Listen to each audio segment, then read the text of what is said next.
Hey guys, welcome to the mastery of React Native CLI course from beginner to the mastery level by building an e-commerce application. In this course, you will understand all the fundamentals along with the React Native navigations.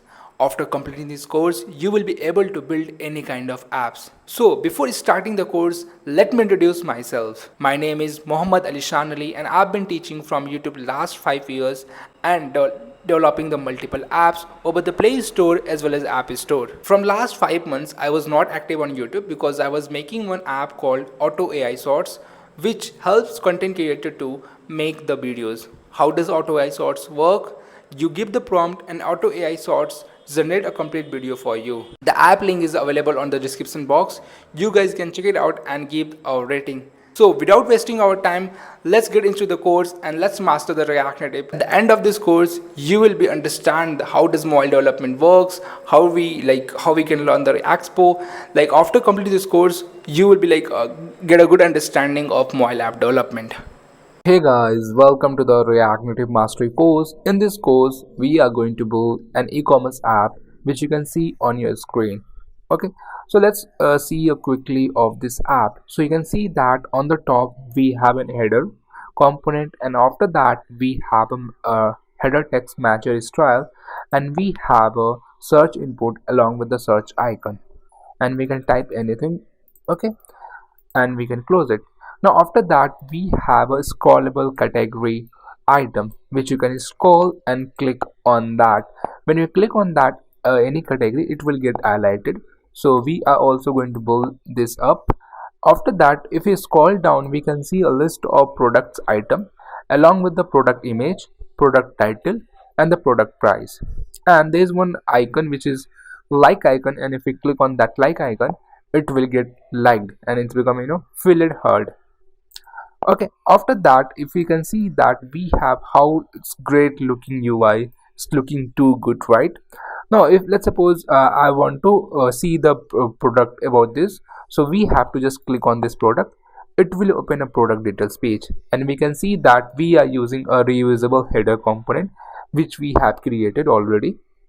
Okay, now you can see that we have a product image and product title and the product price. We can select the size, whatever size we want. Let's suppose I want the size will be large, and the color which I want, that is blue. And whenever we click on any color, it will create another border out of the color. We also gonna build this up, and if we click on add to cart, you can see that that item is added inside our cart, and you can see that on the bottom tab the cart count get increased with the 1. Okay, and you can see that we have a my cart header, and we are going to build only one header, and we're gonna reuse that header component, so you don't have to write header component and then again and again. After that, you can see the price, and the total price is 39. And if we click on this back icon, it will went to the home screen again. And let's add this denim jacket. Okay, and the size which I want, that will XL, and the color which I want, that will be gray. And add to, when I click on add to cart, the item is added to the cart, and the cart count get increased with +1, and it become 2. And you can see that now the total price will get changed with the 109, and we are doing all the sum operation, right? Now let's add one more item quickly. So I'm going to use this windbreaker. Okay, the price is $59, and let's select the color as a black, and the size which I want is a small. And you can see that whenever we are selecting a size, the color of that size get changed with black to red. And let's click on add to cart. Now the cart count get increased with 3. Okay, now we have 3 items inside our cart, and we can see that the total price. Awesome. The total price, if you see that it's at 169, we are doing the calculation as well. And let's suppose if I want to remove this denim jacket, so we have to just click on delete icon. It will get removed from the cart, and the cart count get decrease. Okay, and we are able to show the total sum is also updated with the new value.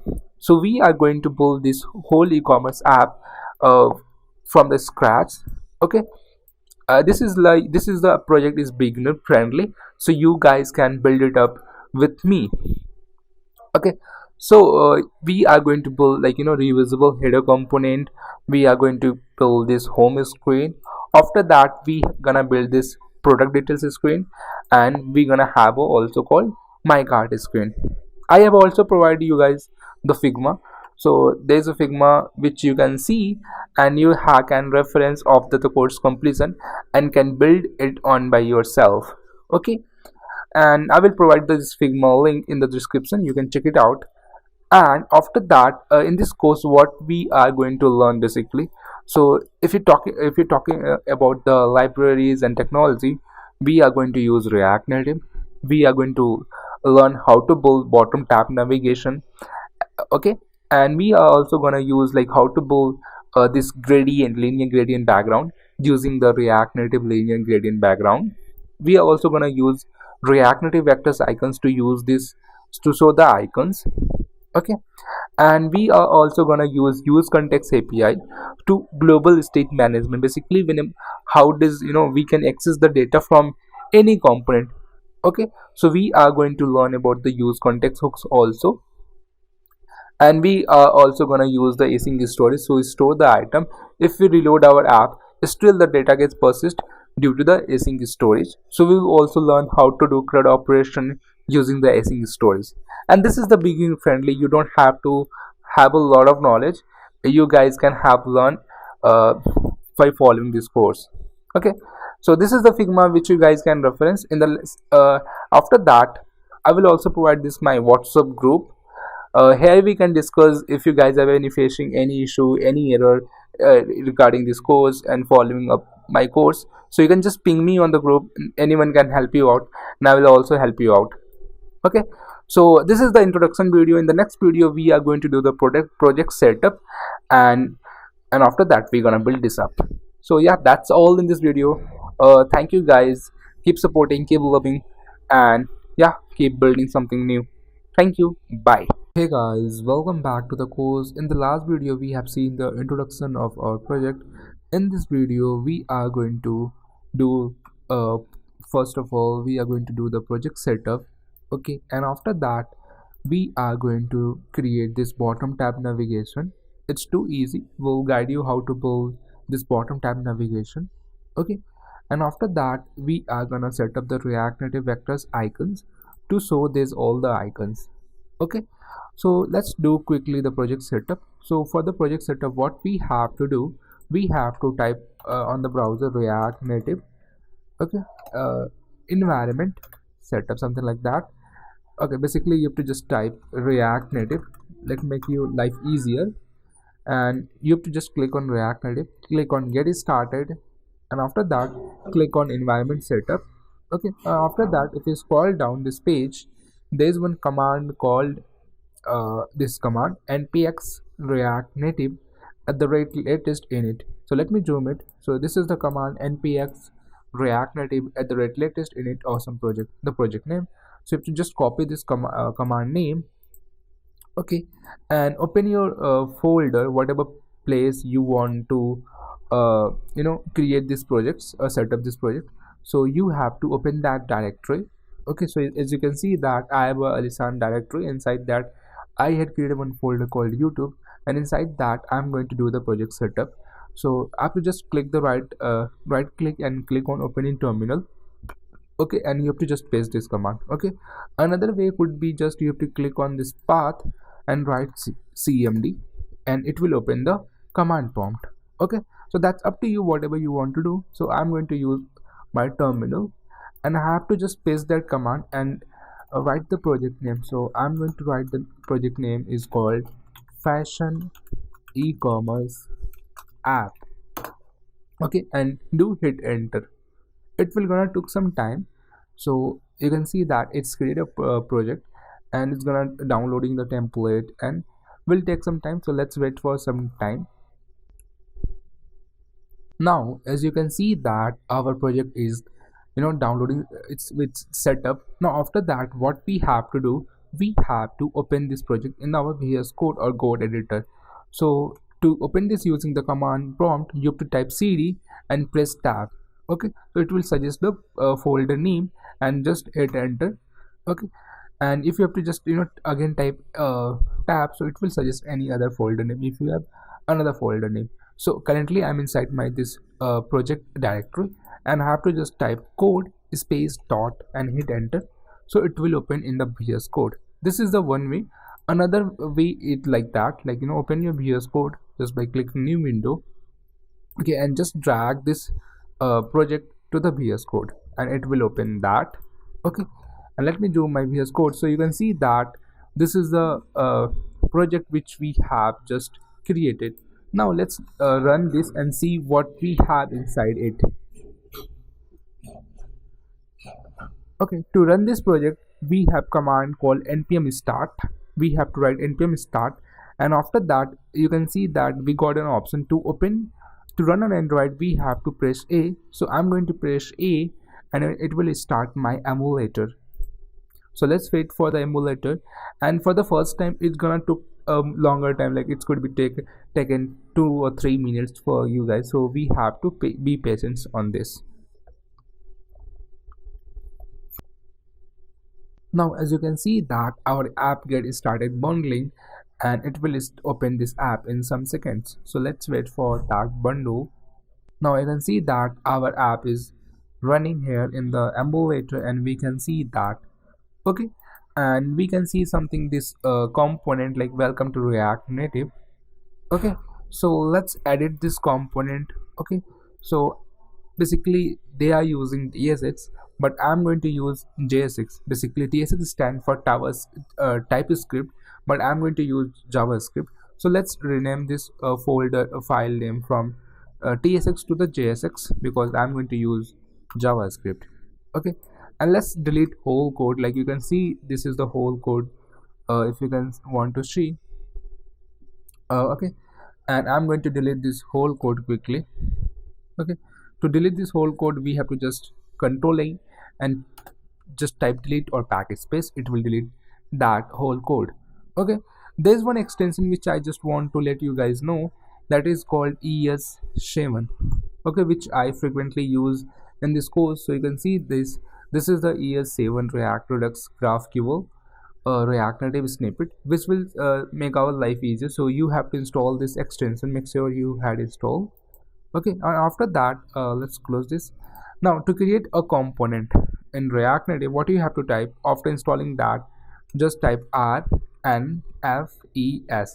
RNFES stand for React Native Functional Export with Style Sheet. Okay, if I remove S and just hit enter, so you can see that we had created a one React Native export component, default export component. Okay, but if you type RNFES, okay, so how this is suggestion is happening, this suggestion is just coming from that due to the I installed that extension ES7. So make sure you guys have installed that extension, and if I type RNFES and do enter, so you can see that we get the style sheet as well, and that's a difference between the using as or not using as. Okay, so you can see that we have set up our project. Now there's one thing which I'm not going to use, so I'm not going to use ESLint, so I'm just going to comment this ESLint code, and I'm also not going to use prettier for now, so I'm just commenting this code as well. Okay, now what we have to do, we have to set up the basically React Native navigation, bottom tab navigation. To set up that we have to just type React Native navigation. Okay, once you type that you will get to this website React navigation. So just open that and click on read docs. After clicking on read docs, if you just scroll down, there is one command npm install React Navigation Native. You have to install, copy this command and run in your terminal. So I'm going to stop my emulator and just hit this command. Okay, so it will install this okay, this library is installed. Now after that, if you scroll down below, so there is another command called npm install React Native screen and safe area context. So I have to also install that as well. Okay, Okay, so it will install. Now after that, if you scroll down more, so inside the root app component we have to wrap navigation container. Okay, so basically it should be a parent will be navigation container of your root component. Okay, so let's do that as well.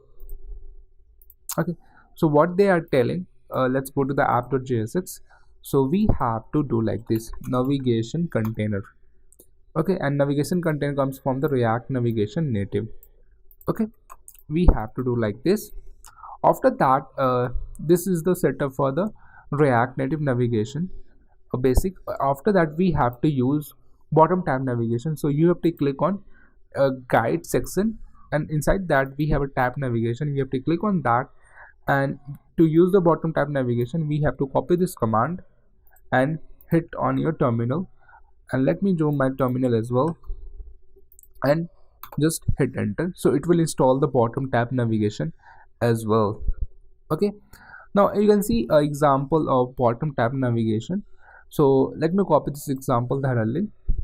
Okay, you can also copy this example. This is the minimum example of tab based navigation, and it will become our life easier to understand the code. Again, I'm going to start my emulator. Okay, and we have to type A to run on Android. Okay, so it will start running on this device. Okay, and the code which I had copied from the source, let me copy again, and I have to replace that code with the root app component.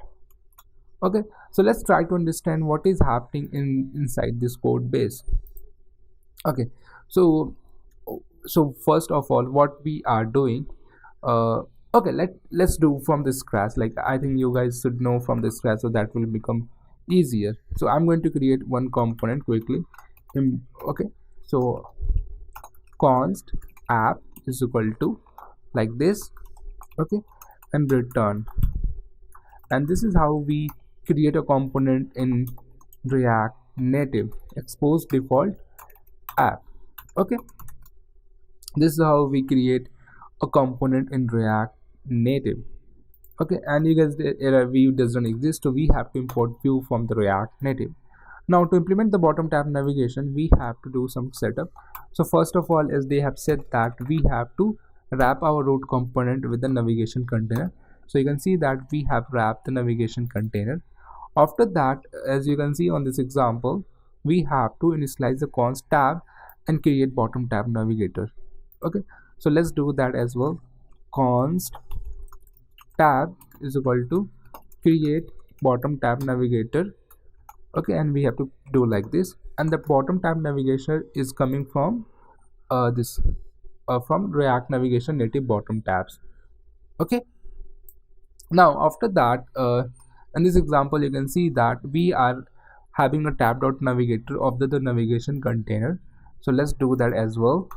So tab.navigator. Okay, and inside that we're gonna have a tab.screen. Okay, and it's gonna be a taking name. The name will be home, and the another parameter is called component, and we have to pass a component. So for now I'm going to create one component here quickly, function home. Okay, and basically function is a component, if you guys know the basic of React as well. And this is how we create a function, function or component in React Native. Home. Okay, so you can see that, and I can directly pass this component here. Okay, and now you can see that we had created a bottom tab navigation right now in just few seconds. So let me explain this code thoroughly quickly. So we're gonna have a what options we gonna have. We're gonna have a home. Okay, and we're gonna have another option called basically reorder component as well. So home, reorder, a cart, and account. Okay, so there's one more thing which I just want to know. So I'm going to use camel casing for the name. So home, reorder like this, cart. Okay, and another component which we have called account as well. Okay, so you can see that we can see a bottom tab navigation with different name on the top. Okay, but currently just rendering a same component, home component. Okay, so let's understand the code quickly what we had written at. So first what we had done here, we had created a one like arrow functional component. We can have a normal functional component like this as well. Whatever you can create, that doesn't matter. So I created one app component, and inside that you can see this is a arrow functional component. Okay, inside that we are having a navigation container, because they are telling we have to first of all do navigation container. Inside that we have to do tab.navigator like this, and after that we have to define all the screen, whatever screens we have to do. Okay, and we can see that we had get the tab from the create bottom tab navigator, and bottom tab navigator is coming from the React Navigation Native bottom tabs, and the navigation container is coming from the React Navigation Native which we had installed. Okay, now another thing is that what else we have to do, we have to set up the React Native vectors icon as well. So let's do that as well quickly. To install the React Native vectors icon, what we have to do, we have to just type React Native vectors icon in the browser. Okay, npm I and npm React Native vectors icons. Okay, so once you hit that, you have to just open that site, and you have to just copy this command npm I React Native vectors icons. So I just copy this command. Let me again start my emulator and hit this command. So it will install the React Native vectors icon. After installing that, we have to do some configuration as well for the React Native vectors icon. First of all, what we have to do, we have to go inside the Android app build.gradle, and we have to just copy paste this command, copy this code. Okay, we have to copy this code. Okay, and let's go inside the Android app build. Oh, sorry, my bad.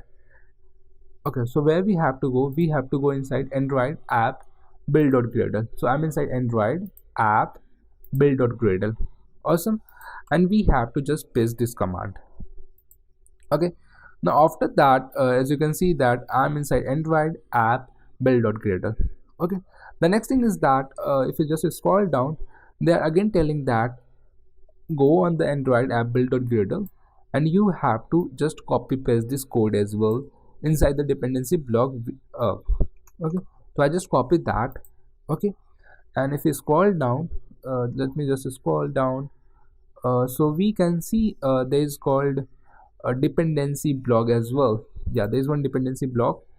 Okay, and have to just add this line here. Okay, so as you can see that I had just added this line here as well. So okay, now after that we have to start our server again, npm start. Okay, so I'm just again running my emulator and have to type a, and make sure you guys also do the after set up the of React Native vectors icon to restart your emulator, otherwise you might get error. So let's understand what we had done quickly for the React Native vectors icon. First of all, we had just pasted this command. Okay, and after that we had added this command as well inside the dependency block as implementation code. Okay, now let's learn how we can use the React Native vectors icons.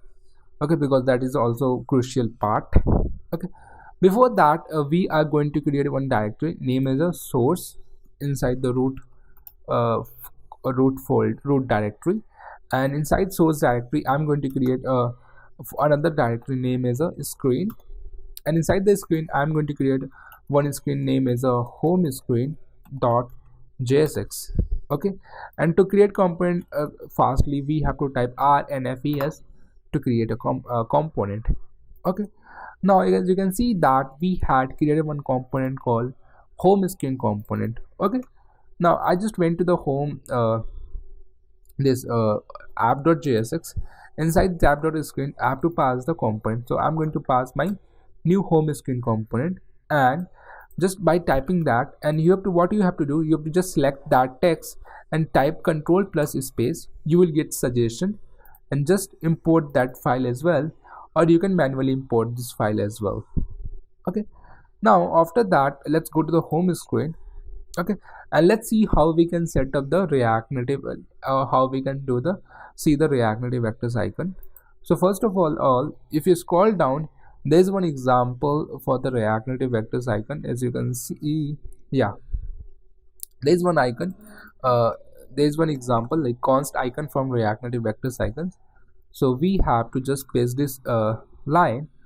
After that, we have to do like this icon. We have to define name, what icon you want. So as you can see that in this example, he is using icon name as a Facebook. Okay, so we can have name as a Facebook. Okay, and then we can define a size as well. Size will be 25. And if I see that, let me scroll down. So if I show you, so you can see that we are able to see a Facebook icon. Okay, let's try with a different icon and how we can get access to the different React Native vectors icons. So what you have to type, React Native vectors icon directory, and just press hit enter. So you can see that we get a page React Native vectors icon directory. You have to just open that. Okay, once you open that, we can see a tons of icon like from and design or so on. So I'm going to type as a name as a account. Oh my bad, the typo, account. You can see that we are getting the material community icons and many more others. Let's type, let's arrow. So if you can see that we have and design icon and typo icon and many more others. So let's suppose you want to use and design icon. So how we can use this? So we have to just copy this name and design. Okay, and this line we have to just replace this line. At the place of icon, we have to define another name, and at the place of font awesome, like this is a font awesome icon, we have to use and design just. Okay, and after that we have to do like this and design. Okay, what icon you want to use? I want to use the icon name as a back, this arrow right. Let's suppose I want to use arrow right. So you have to just type like arrow right, and we can define a size, whatever size you want. I want the size will be 50. Oh my bad, the 50. So you can define a 50 as well. As you can see that this is the size of 50. Now as we can also change the color as well. So I want to color will be red for now. Okay, and this is how we can add a React Native vectors icons. Okay, so what we had learned in this video, basically we had seen the React project setup, we have set up the React Native navigation, we have set up the React Native vectors icon setup. In the next video we are going to add this icons on the bottom tab, all the respective icons. Okay, and we will start working on the bottom tab navigation and the home screen. Okay, before that let's summarize that what we had learned and what we had done quickly. So first of all, what we had done, we went to the React Native website, we had copied this command. At the place of awesome project, we define our project name. Okay, and after that we open this project in our VS Code. Okay, now after that, to set up the bottom tab navigation, we have to install React Navigation. For that we just went to the React Navigation and we installed this package React Navigation Native. After that we installed React Native Safe Area Screen, Safe Area Context. After that we wrap our app component with the navigation container. After setting up the React Navigation Native, we have to install the bottom tab navigation. So we went to the guides. Inside guides we have a tab navigation. We install the bottom tab. Okay, and this we just copy this code and we just test it out. Okay, how we build a bottom tab navigator, and basically how to build.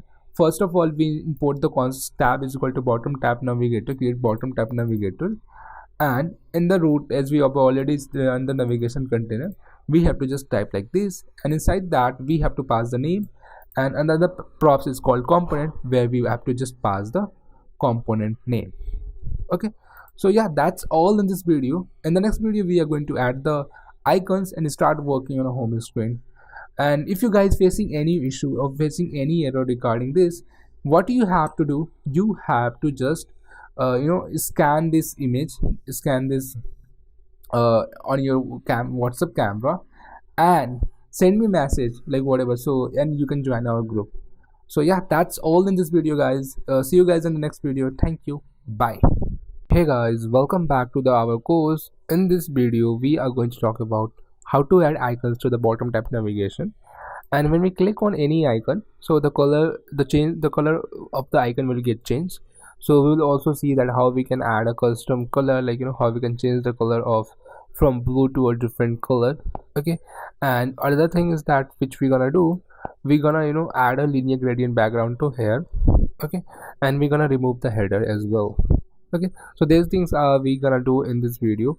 In the last video we have seen that setup of React Native vectors icon, setup of React navigation native, and the bottom tab navigation.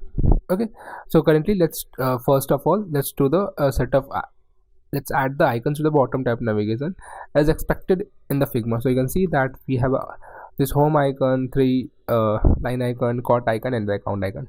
So let's add it quickly. So if I show you the code, so you can see that in our root app component we have a navigation container, and inside that we are having a tab.screen as a home, reorder, cart, account, and other stuff. Okay, so first of all what I'm gonna do, as you can see that we are a home screen, and we can see this home header, and if we click on reorder we can see this reorder is header as well.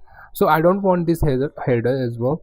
So to remove this header, what we have to do, inside the tab.navigator we have to write screen options. Okay, and inside this we have some property, name is a header zone.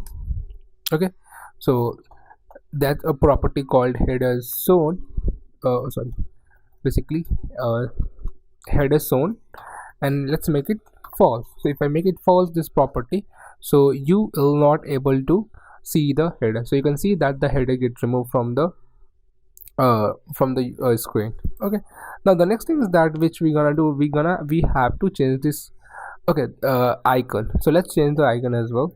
To add the icon, what we have to do, we have to write tab options, my bad, we have to write options, and inside this options there is one property which you have to pass, tab bar icon. Okay, and it will take a component, whatever the component you want to pass, you can pass it. So you can pass it direct like this, and you can have a currently let me show you quickly. So let's suppose I don't want to pass any icon, I just want to pass a text as well. So we can pass the text as well. So icon, let's suppose I just doing like this. So you can see that we are able to see an icon. Okay, so basically we have to just return a component, and that's gonna render here. Okay, so let's add a one icon, name is a home. So to add a home icon, so first of all what we have to do, we have to type React Native vector icons directory. Okay, now when we hit that we will get to this page. Okay, now this will open that page, and the first icon which I want name is a home. Okay, and I'm going to use this in typo icon, in typo home. Okay, to use this what we have to do, so you can see that in the last video we have seen that in the home screen we have to copy this like this. Basically let me copy this. So basically to use that we have to type okay, let me type it quickly here. So what we have to do, we have to write import the whatever icon you are using, icon source, and we have to type React Native vector icons. Okay, and slash we are using the in typo, right? So we have to type in typo as well. Okay, now after that what we have to do, let's suppose I want to use here, so we can have like this in typo. Okay, and the next thing is that we have to do name, we have to pass the name whatever the icon we are using. So let's pass the name as well. Okay, so let me pass the name quickly. So the name is home. So let's pass the name and let's see what we are able to get on the UI. So you can see that we are getting a small home icon. Okay, so let's change the the size as well. So how we can get the size of this? So if we add up curly braces, and if we just type space, control plus space, so we'll see that we have a size property, we have another property called focus, and another property called color. Okay, so we have to just pass the size, whatever the size we are getting. So by default we will get the size as a 25, so we are passing that size as well. So you can see that the size get increased as a 25. Okay, and the color, what the color will be, so whatever the color we have to just do, we have to just pass that color as well. Okay, now after that we don't want to show this this basically label. So how we can, if you see this Figma, clearly, so we are not showing this any label in the bottom. So let's see see how we can remove the label as well. So we have property called tab bar shown label. Okay, and we have to make it false. So if I make it false, okay, so you can see that label gets removed. Okay, now let's add a icon as well on this reorder, the second icon as well, second options. So we have to type options, and inside this we have called property called tab bar icon. Okay, and this gonna be like this. We are getting okay, let me do like this quickly, and we have to pass the icon name. Okay, so let's do quickly. So I'm going to again just copy this code, okay, and just returning this code. Okay, and let's destructure the size from here, size and the color as well. Okay, so if you see, the second icon is also looking like home, but the second icon should be 3 line. So for that, the icon which I'm going to use called reorder, okay, from the material icon. So you can see that we have a reorder icon from different, but I'm going to use this material icons. Okay, to use that, what we have to do, at the place of end typo, okay, if you see, there is called end typo right on the line number 5. Okay, so what we have to do, we have to use for the what we say, for the material icons as well. So we have to just type material icons at the name and the last name as well. Now after that, at the place of end typo, we have to replace with the material icons, and at the place of home we have to write the name. The name will be reorder.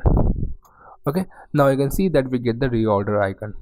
Okay, again let's add this for the cart icon as well. So we have to just copy this options object, okay, and just paste it here. So you can see that we have pasted that, and we are still getting the material icons reorder. But the third icon is for is called cart icon. So to get the cart icon, what we have to type, just type cart. Okay, and we are going to use for the cart material community icons as well. So if you just scroll down, yeah, this material community icons, okay, and the icon name is icon. So let's add this as well.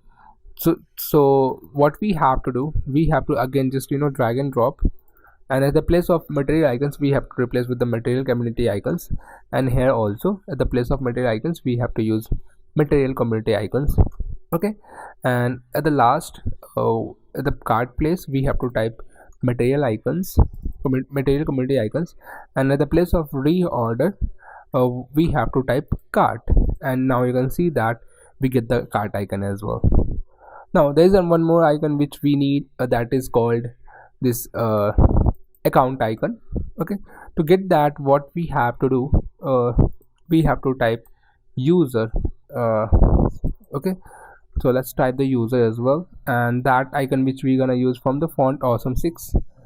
So font awesome 5, so I'm going to use font awesome 6, and the name is user. So you can see that on the font awesome 6 we have one icon name as a user. Let me check quickly why I'm not able to, yeah, so this is the icon which I'm going to use, font awesome 6. To use this, again we have to do again this copy paste. At the place of material community icons we have to use font awesome 6, and here also we have to use font awesome 6. Okay, now let's scroll down, and and here let's type the code quickly. We have to write options, okay, and inside this we have to write tab bar icon. My bad. Oh, tab bar icon, okay, and it's gonna took a one component, okay, and it's gonna be returning a one component as well. Okay, we have to return a anything like any component, so we are going to return that, okay, and after that we will get this, size, color, okay, and now we are using the icon name is a font awesome 6 and the name is user, okay. Now you can see that we get the all the icons, so if you check it out, this is looking perfect, like as expected as it looking, okay. uh, so we are using font awesome 6 and the user icon, okay. Awesome. So we had created this font awesome 6 user, so we have a home screen, we have a 3-dot screen, we have a card screen, and we have added all the icons as expected. So let me quickly show you guys what we had done. So basically, first of all, we remove the header zone false property. We don't want to show the header on the top, that's why we had passed one property name as a header zone as a false, and we also not showing this tab bar label, so we have a property called tab bar soul label, and we make the as a property as a false. After that, to add an icon on the bottom tab, inside options we have a property name as a tab bar icon which take a component, okay. So we are having a we are using different icon, like we are using untypo icon, and to use that icon any, so we have to pass the name, we have to pass the size, so we are getting it by default size for this bottom tab navigation. So size by default size is 25, we are passing the size, and we are also passing the color, okay. But you can see that when we're clicking on any icon, the color become blue, so we let's change the color as well. So the bar tint color, okay, and we can have a red color as well, so whatever we pass that color, it will become that color, okay. Now we don't want to pass a red color. If we don't want to pass red color, so you can check it out. So this is the color like which I'm gonna use it, so let's replace with that color. I think that is ready, okay. So after that, you can see that we have also import some different icons, like import ntypo icon, React Native vectors icon slash ntypo, whatever sources icon you're using, you have to just type slash after slash and you can thoroughly use it, okay. So yeah, basically this is how we add a icon to the bottom tab navigation, okay. So we had seen that how to add icons to the bottom tab navigator. We had also seen the changing the color of icon on click. As you can see that we had added a property which whenever we click on any tab, it will change the color of that icon, okay. Now the next task is that add linear gradient background to the home screen, okay. So how we can add a linear gradient background in the home screen? So as you can see that we have a home screen, okay, and we have to use a linear gradient background, okay. So to use that, we have to install one package name as a React Native linear gradient. So I have to just do it search npm React Native linear gradient, okay. As you can see that we are getting a suggestion React Native linear gradient, just open that, okay. And after that you have to open this npm page, you have to copy this command, okay. As you can see that we are this type of background which we can build it up. So I just copy this command, okay. I have to just stop the server, stop the emulator. I have to just paste this command and hit this, so it will install the React Native linear gradient, okay. So it is installed. Now let me again start my emulator, okay. So let's wait for some seconds. So yeah, so it will install the, again it will bundle our app. Now what we're gonna learn, we're gonna see that how we can add a linear gradient background, okay. So there is one example they have added, a linear.gradient background example. So I'm just copy this code, okay, and at the place of this home screen, I'm going to replace with this, Okay, and let's import the linear gradient from the React Native linear gradient. Okay, now at the place of linear gradient, we are gonna do a container. Name is a container. Okay, now if I make the container for now, container flex1. Basically, what does flex do? Flex1, whenever we type flex1, it will took the whole screen width. Now you can see that we had created a linear gradient background. Okay, so you can see that this is had a different color, and this and the bottom has a different color. Okay, now what color which we want? We want the color, the background color should look like this, light pink, and it's become in the bottom light white color. So use that. What we have to do, you have to click on this iPhone 11 Pro Max, and you have to just click on this. You will get this. You have to click on this first color, so you will get this first color. Okay, and when you click on second color, you will get this second color. Okay, now I'm gonna remove this whole color. I don't want this blue color. Okay, and I have to just replace with the first color, and we have to write hash before any color. Okay, and the second color is also we have to write which is this one, FC. Okay, and if I reload this, so we can't see any changes right now, so I just reload this, and you can see that how awesome a linear gradient background right now we can see. Awesome. So yeah, so we have seen basically to implement this, what we have to do, we have to just install the React Native linear gradient package, and after that we can use it linear gradient, and we are like just like a view. So we have can inside the container we are passing as a flex1. Okay, and we are good to go. So yeah, we have also seen this how to add a linear gradient background. In the next session, what we're gonna do, we're gonna see like how to build this reusable header component, and this matcher style text search info, and this draggable category. Okay, so yeah, that's all in this video, guys. Thank you. Bye. And if you guys have any questions, so what you have to do, if you guys have any question, so you can see that we have a one WhatsApp group. This is our WhatsApp group, 0 degree coder. So you can message me your doubt regarding this project. If you're getting any bug, any things, if you need any guidance regarding the React Native, so yeah, please let me know. And also please support me for this course, and if you like this course, please like and just have one comment on the below of this video. That's all, guys. Thank you. Bye. Hey guys, welcome back to our course. In the last video, we have seen that how to add icon to the bottom tab navigation, how to change the color of bottom tab navigation when we click on any item. We had also seen that how to add linear gradient background. So let's see like all the things. So we have seen this, how to add a icon to the bottom tab. When we click on any icon, the color will get changed. We will also see that how to add this linear gradient background. Okay, now in this video, what we're gonna do, we're gonna create a reusable header component. We're gonna create a header text, and we're gonna create a search input field along with search icon. Okay, so these are the things which we are going to do. So as you can see that this is the header, on the header we have this icon and this goal icon. After that we have another text, and we have this input field. So this is all which we are going to design this in this video. Let's see. Okay, so first of all, let me open the VS Code. Now you can see that we are at the home screen component.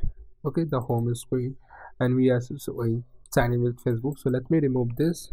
Okay, so inside the source directory, as you can see that we had created only screen directory. Now inside the source, I'm going to create another directory. Name is a components. Okay, the first component which I'm going to create called header.jsx. Okay, and I'm going to type rnfes to create a React Native functional export default style sheet component. Okay, now after that let me render this header component inside the home screen component. So I have to import this component. Okay, so I imported the header component, and as you can see that we are getting a header component, right? Now on the header component we have a two image. The first image is like the app icon, and another there is one girl icon.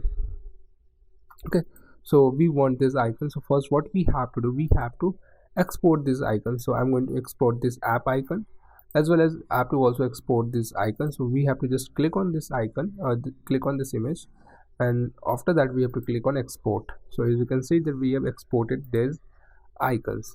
Okay, now inside the source I'm going to create another directory, name is assets.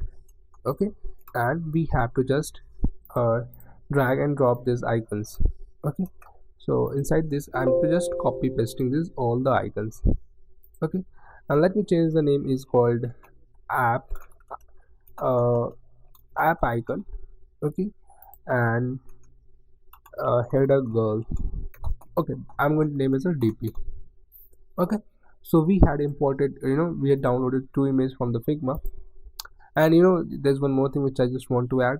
The Figma link is on your description, so you can check it out if you want to check that.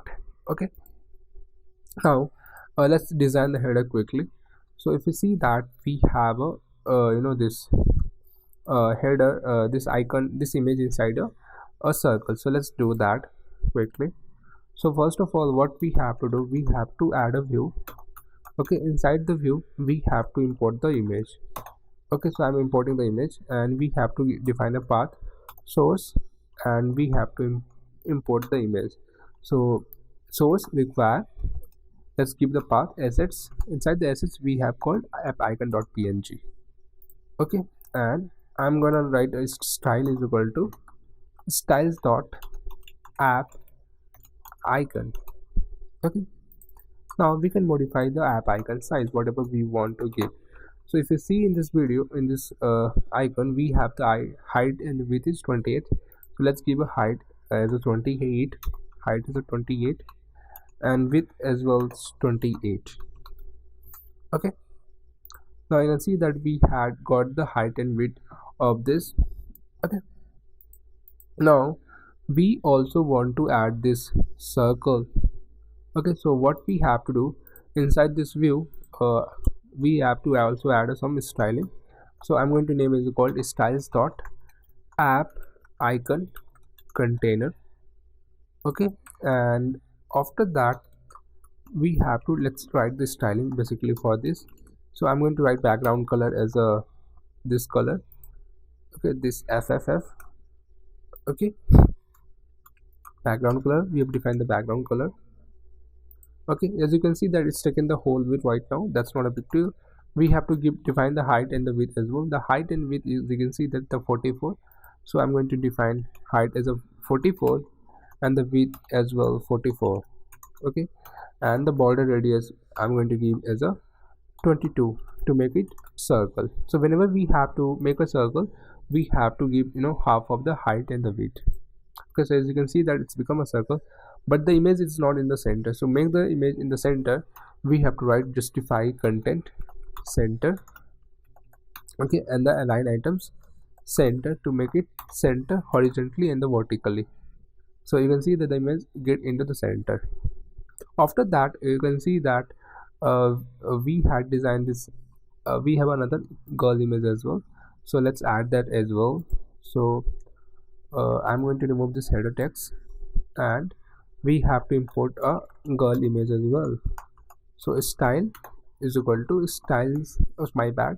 So let's import the image quickly. Require, not like this, image source require, and let's add the path and the dp.png. okay, now as you can see that the height and the width is too high. Let's add a custom style, styles.dp. okay, so I'm going to style this dp as well. So the dp height and width, as you can see that we have to give 44. So the height will be 44 and the width will be also 44. okay, to make the image more circle look, so we have to give some border radius is 22.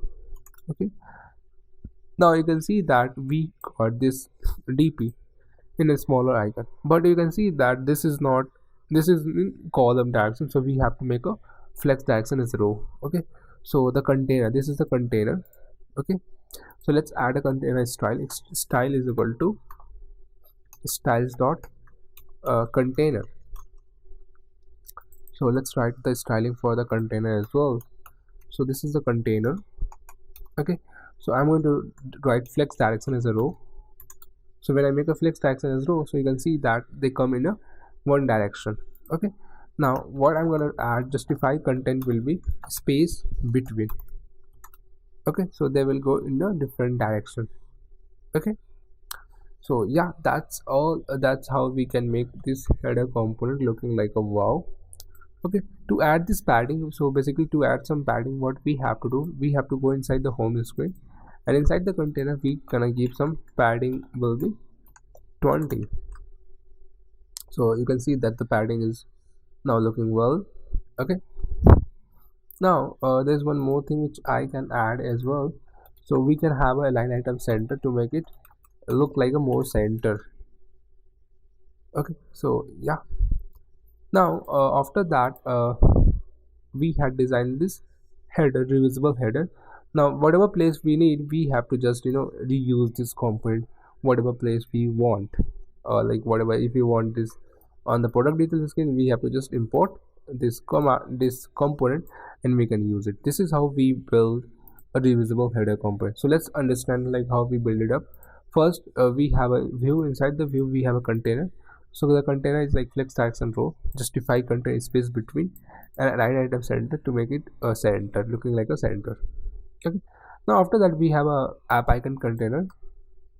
In the app icon container I define the background color, height and the width and the border radius, and justify container center and line item centers to make the item inside make it center.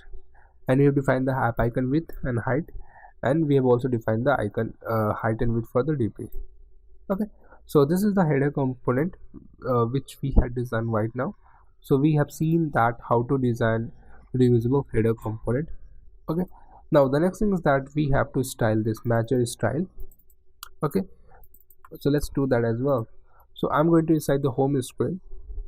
Okay, and after the header we have to type text, and inside this we have to type this. We have to just select the text, just copy paste that text, match your style.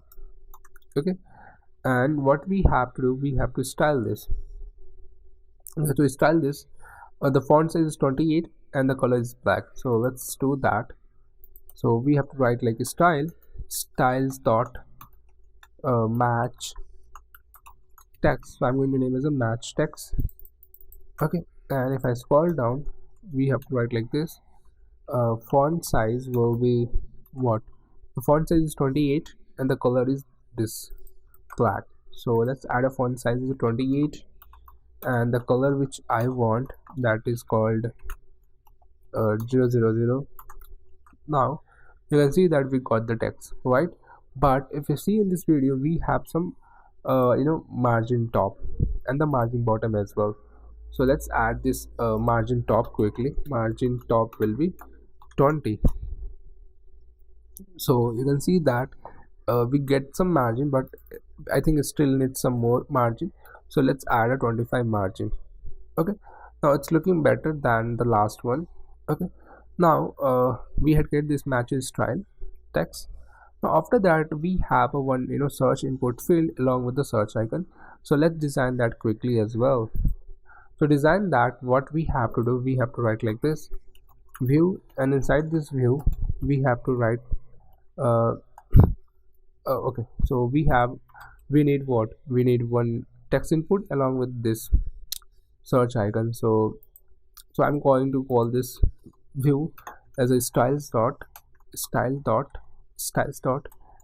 name input container. So there's one typo. Okay, now inside the input container we're gonna have a two element. The first is icon and the second one is called input field. So let's add an icon. So to add the icon, let's went to the React Native vectors icon directory, React Native vector icon directory. Okay, and just let me open this, and we have to search. Okay, so we get the search icon, and I think I should prefer feeder icon looks I think evil icons looks better. And let me search another icon as well. I think this Fontiso is looking well. Fontiso. So I'm going to use this Fontiso icon. This is looking better. To use this icon, what we have to do, we have to do like this. Let me do import Fontiso from React Native vector icons slash slash Fontiso. Okay. Now after importing that, we have to write like this. Inside the input container view, we have to Fontiso. Okay. Let's give the name. The name is search. Okay. And we can define a size as well. Size will be whatever you want to pass. For now 20, and the color whatever I want to pass. Okay, so as you can see that we are able to see the this search icon on this view. And let's see what is the search icon color. So the search icon color, which is something CCC, so let's do that. Okay, so the search icon color is this color, and the font size is like, if you see, this icon size is called 26. So let's add a size as a 26 instead of 20. Okay, now after that we have one input field as well. We want input text input. Okay, and I'm going to call as a style is equal to styles dot text input. Okay, now let's quickly style this input container. So let me hit this like this and like this. Okay, so after the match text, I'm going to write input container. The background color is white, which we want. So you can see that this is the color, the white. So I'm going to use background color as a white. Okay, the height, the height is like, almost 48, and some border radius is a 12. So let's add height as a 48, not more than 48. My bad, the height is 48. Okay, and the border radius, which you can see that border radius 12. So let's add a border radius as a 12, border radius as a 12. Okay, now after that, which you can see that the search icon is not in the center. To make the search icon center, what you have to write, justify content center. Okay, so when we write justify content center, it doesn't work anyway. Okay, so what we have to do, we have to write align item center. If I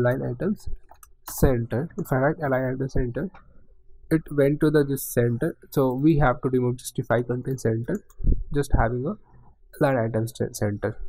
Okay, now after that, if you see styles.text input, so we have to make it as a text input, make it flex as a 1.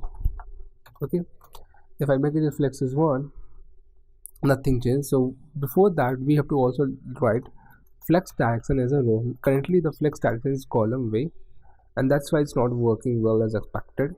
So if I just show you by adding a border width, so you guys are able to understand it better manner. A border color will be for now black.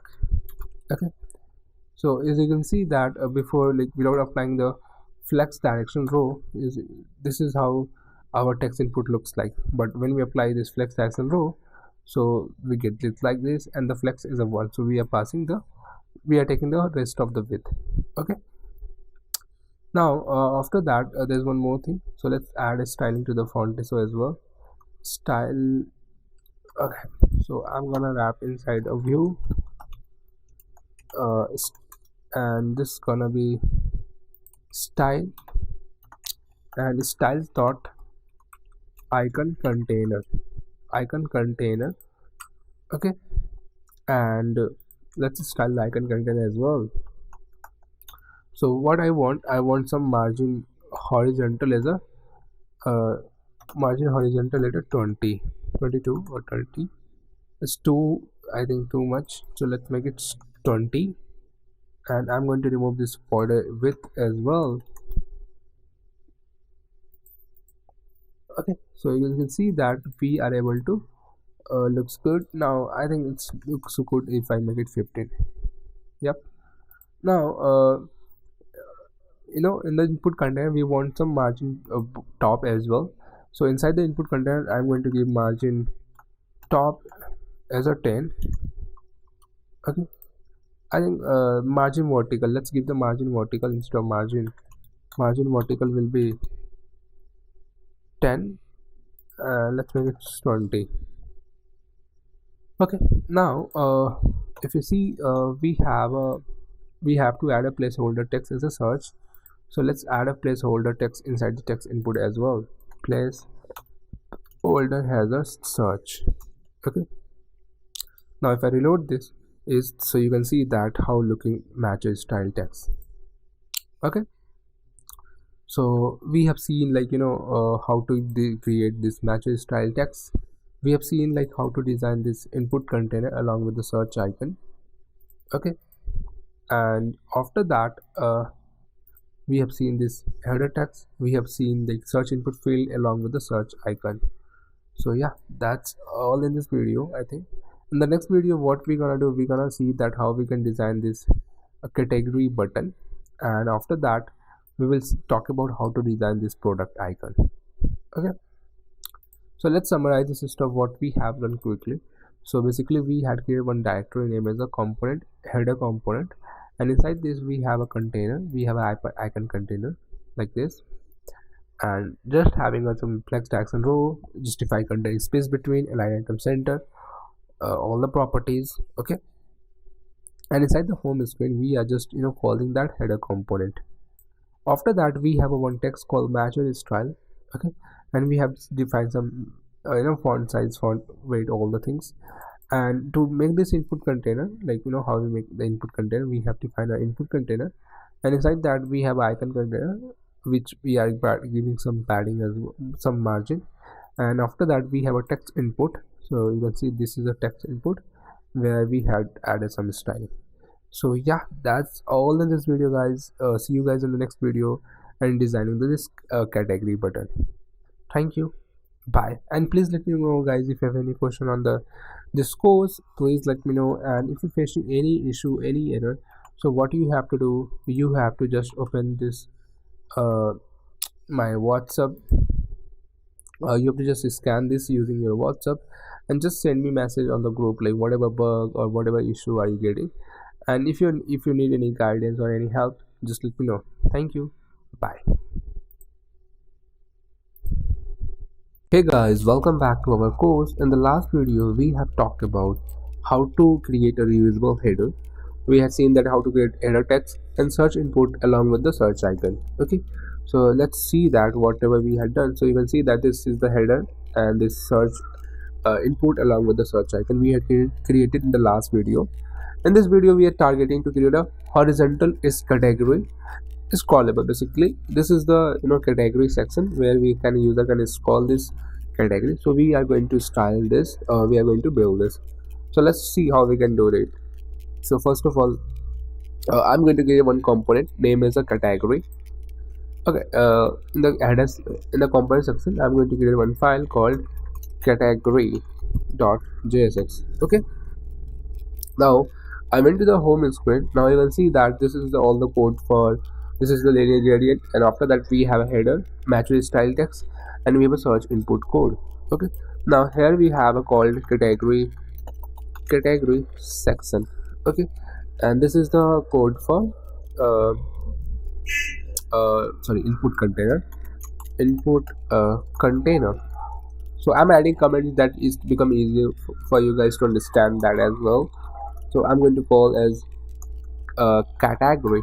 So let's import the first of all let's create a component of category by typing the RNFES. Okay, so it create a category component, and let's go to the home screen. Now I'm going to import this component category here. Okay, now as you can see that it is imported the category component. Now let's design this category. So you can see that on the category we have some height and width as well, and some border radius. So let's do that quickly as well. So we're gonna have a text as a trending now text as well. So I'm just going to copy paste this text with a trending now. As you can see that now I'm going to add a style here. Style is equal to styles dot uh, styles dot category text. Okay, now let's style it as well quickly. So first of all we have to specify a font size. The font size is that you can see the font size is 16 and semi bold. Okay, so let's add that as well. Font size will be 16. Font weight will be 600. Okay, now after that we have to also add this background color. So and the color is this color. Let's add the color as well. Color is this color, and add a background color as well. So background color will be like this. This is the color which we want. Okay, awesome. Now as you can see that we had created a trending now button, but it's taking a whole bit. Okay, that's not a big problem, we will figure it out. Now we have to specify a height and width as well. So let's do that as well. The height is 41. Okay, not like this. Let's give some padding so that is become easier. Padding will be 20. Okay, and let's give a text align in the center. Text align center.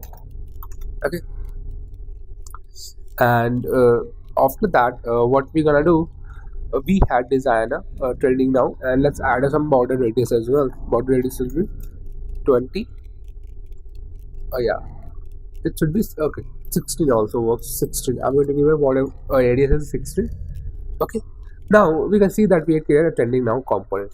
Okay, now to use this, what we have to do to make it like is scrollable, and we have to do like this. Let me show you guys. What we have to do, like this. Flat list, we have to import the flat list. We have to pass a data like this data, and we're gonna have a category data. So let's create a category data here quickly. Inside this I'm going to create a category categories. We're gonna have a trending now categories, all new, all. We have gonna have a new, we have gonna men's, we have gonna women's women's category. There's all the categories which we have, and let's pass that. Okay, now after passing the categories we have to pass a component as well. Render item will be our component, so that will be our category component. Okay, so as you can see that we are able to see this trending component. And what we have to do as well, we have to pass sorry, something called let me show you something, list direction something. There is one property called okay, before that we have to also pass one object called key extractor, where we get the item and we just passing the item for the key extractor. And something called there is one direction, like which I'm forgetting right now. So okay, so we gonna have a horizontal as a true. We have to pass a horizontal as a true to make it horizontal scrollable. Okay, so as you can see that it's become horizontal scrollable just by passing this property. Okay, now we are able to see this. Perfect. Now let's go to the category and design the stuff as well. So first you can see that the padding is too high, so let's make a padding of 10 instead of having a 20. Okay, now as you can see the padding become 10. Okay, now we also want to give some margin horizontal as well. The margin horizontal will be 10 as well. And if I reload this, so whenever we do some changes we have to reload this because it's a flat list. Okay, now I think it's looking better, but the padding horizontal which we need more. So I'm going to give a padding horizontal as a 20, and I'm going to remove this padding top for now. Padding top will be get removed. Okay, and the padding vertical, I'm going to give it some padding. Vertical will be 10. And if I reload this, let me reload this. Now as you can see that this is looking much more better. Okay, but you can see that this is the looking like well, but as you can see that this is called like this is looking like this. So we are showing this no indicator, so we gonna have to remove this as well. So let's remove that. To remove this is callable, what we have to do, we have to write so horizontal is called indicator as a false. Okay, now the next thing is that what we are gonna do, basically when we click on this item, if we click on trending now, it will should get clicked to the trending now. If we gonna have to create this like this functionality. So what we're gonna do, we're gonna create a property called const selected selected category set selected category. Okay, and by default user state gonna be null for now. Okay, and what we're gonna do, we're gonna pass some property to here inside this component. So to pass this component, what we get the item from here. Okay, not like this, we get the item like this here, and inside the component category component we have to pass this props. So first props is item, we have to pass the item, and the second prop is called category, selected category is equal to selected category, and the second property is called set selected category, and it should be value of set selected category. Set selected category. Okay, so what we are doing, we are passing is all the properties. Selected category is a state and the set selected category. Okay, now let's read this all the property from here. Okay, so first property is called item, and the second property is called selected category, and the third is called set selected. Okay, let's copy paste from the here, set selected category. Okay, so we are getting there's three all stuff. Okay, and instead of showing only trending now, we have to make it dynamic. We can make it dynamic like this item. Okay, now as you can see that we are getting all the items, right? And when we click that, it should get updated to like let's we have to make like this. We have to make like this. Let me remove the background color.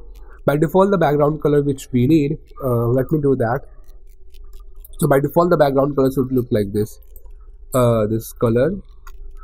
Okay, so let me do like this. So as you can see that the background color become like this, and the color which we want, if by default color is this color. So let's copy paste that color as well. So so the color which you can see that this is the color which we want. Oh, my bad. Okay, this is the color for the background color. So now as you can see that we have a trending now, all the things buttons. Okay, now let's suppose if I do selected category. So if we have to add extra styling here. Okay, so to make this extra styling, what we have to do like this.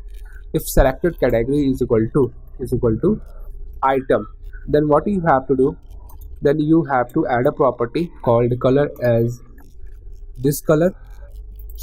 Okay, this color I want to add, and the background color will be this color. Okay, so let's add the background color as well. Okay, so you can see that we had added condition if selected category is equal to item, and then what we have to do, we have to add this styling as well. So if I reload this, if I click on this, nothing happened, nothing is working, because we had not listening to this, we are not updating the value, we are not update. Let's update the value as well. So at the place of view, we are going to use touchable opacity. Okay, and let's do that, touchable opacity. Okay. And on trace event, what we gonna do, we gonna set selected category as a item, whatever item we are getting, set selected into item. If I click on trending now, you can see this is get selected, and the selected category value is also coming as a selected value. So if I show you, the currently selected category value is coming as a null, and if I clicking on any tag, so that is value become, and we are checking that if selected category is equal to item, then update the item with this color. Perfect. So this is how we create a uh, horizontal scrollable flat list component. Let's summarize this stuff quickly, whatever we had done till that. So first of all, what we had done, we went to the home screen component. We created one dummy component named as a category. So as you can see, this is a category component. Here what we are doing, here we had just created one text, and inside the text we had passed them the styling, like the category text, font size, font weight, okay, and the background color, and the text align center, all the properties, and border radius, margin horizontal, padding vertical, okay. After that, what we do, we create one flat list. That is a flat list. We are passing a data.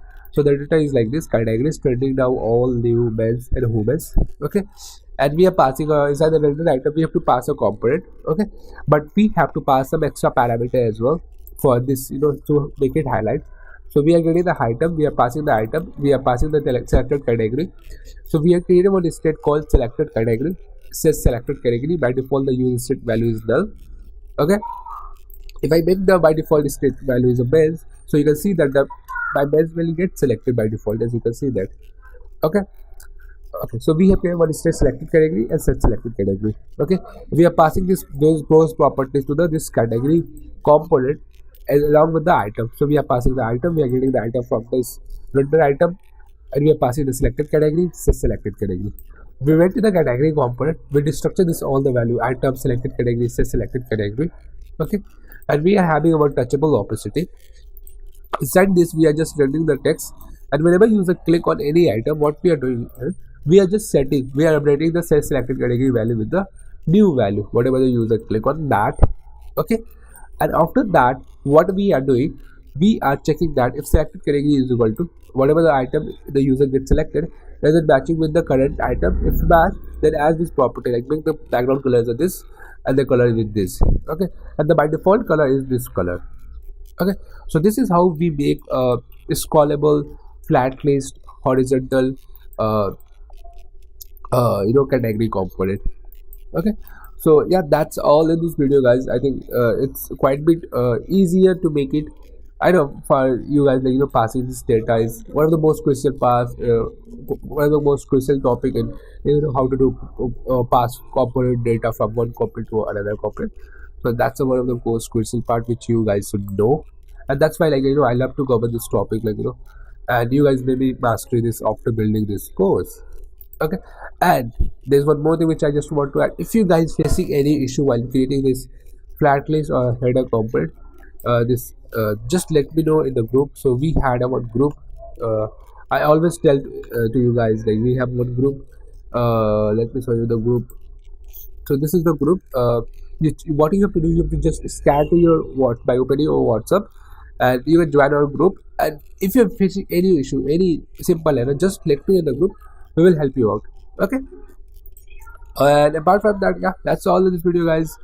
In the next video, we are going to create this product card, this product card, and yeah, that's all in this video, guys. Thank you. Bye. Hey guys, welcome back to the course. In the last video, we have seen that how to make this header, how to make this scrollable category component, and how to manage this state whenever we click on any category, okay. So in this video, what we gonna do, we are going to design this product card, okay. As you can see that how it's looking good. We're gonna have some scrollable, this all the things user can like the product and so on, okay. So basically what we are targeting for today, on day 5, we are going to create a product card component, and we are trying to wrap up the home page complete, okay. So let's try that how we can do it. First, if I go to the home screen, so we are showing this categories components. Now we're gonna have a next thing called product component, product list, okay. So first of all, let's create one component, name is a product card.jsx, Okay, so as you can see that we had created one component called product card. Let's create quickly one component by typing r and fes. So it created one product card component. Okay, I went to the home screen component, and now you can see that let's understand the code. We have a header component, this is text component, and we have an input container, we have this category section. Okay, now we are going to do what? We are going to do the product listing component. So first let's do like this. We're gonna have a one view for now, and let's import the product card which we had created right now.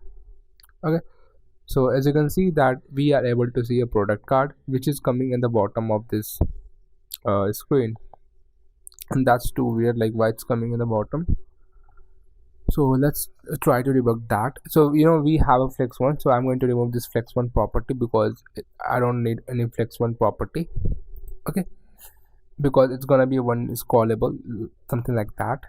Okay, and we have an input container, and we have a text input, and along with this. Okay, cool. So we're gonna have a product card. Okay, so I just created two product card component because in this row, and this in this one row has a two column. That's why I created two component right now, and we're gonna style this as well. So style will be display. Okay, so let's do flex direction as a row. Okay, now as you can see that we have defined a flex direction as a row, and let's go to the product card component and let's start designing this component. So first of all, you can see that we have a one image. Okay, so let's import a one image, export. So what we have to do to get this image, we have to just click on this image and we have to export this image.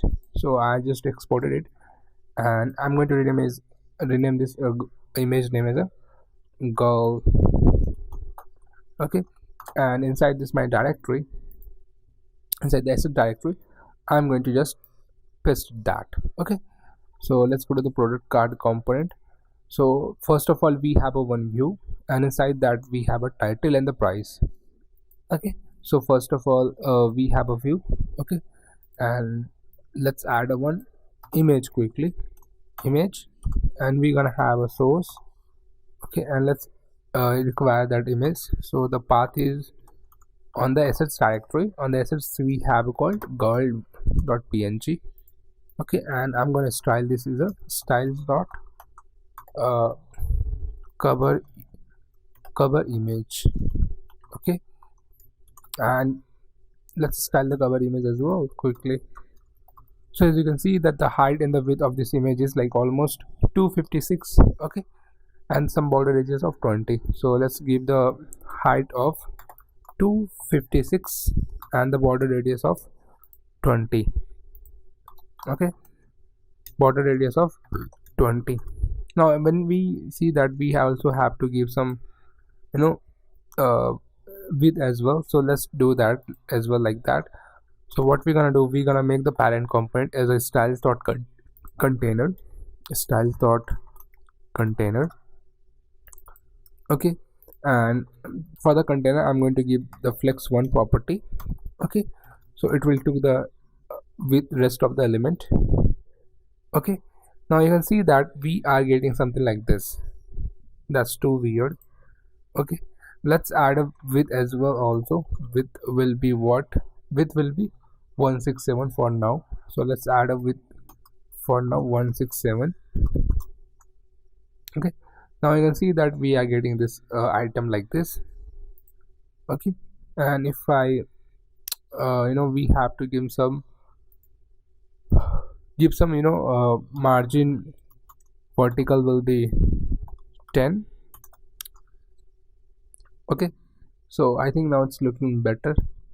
Yep, and after that what we have okay, let me show you how it's looking for border.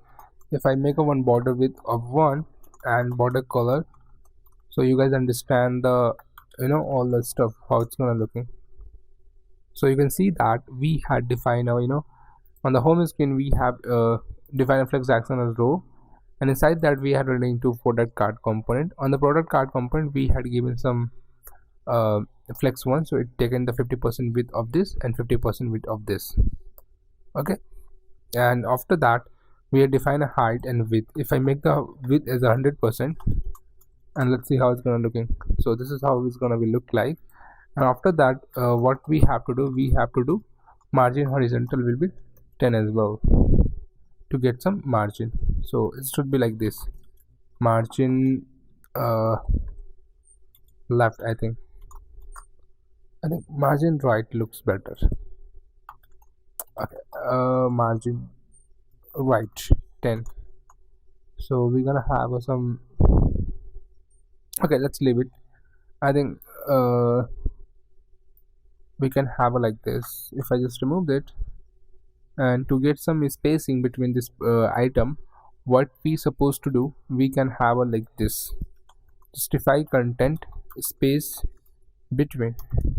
Okay, and if I make the space between, still it doesn't work. Okay, so instead of doing like this, we can have some margin, I think. So let's go to the product card. We're gonna have a margin right, margin left will be 10. If I make it, still it doesn't work for me. Okay, leave it then.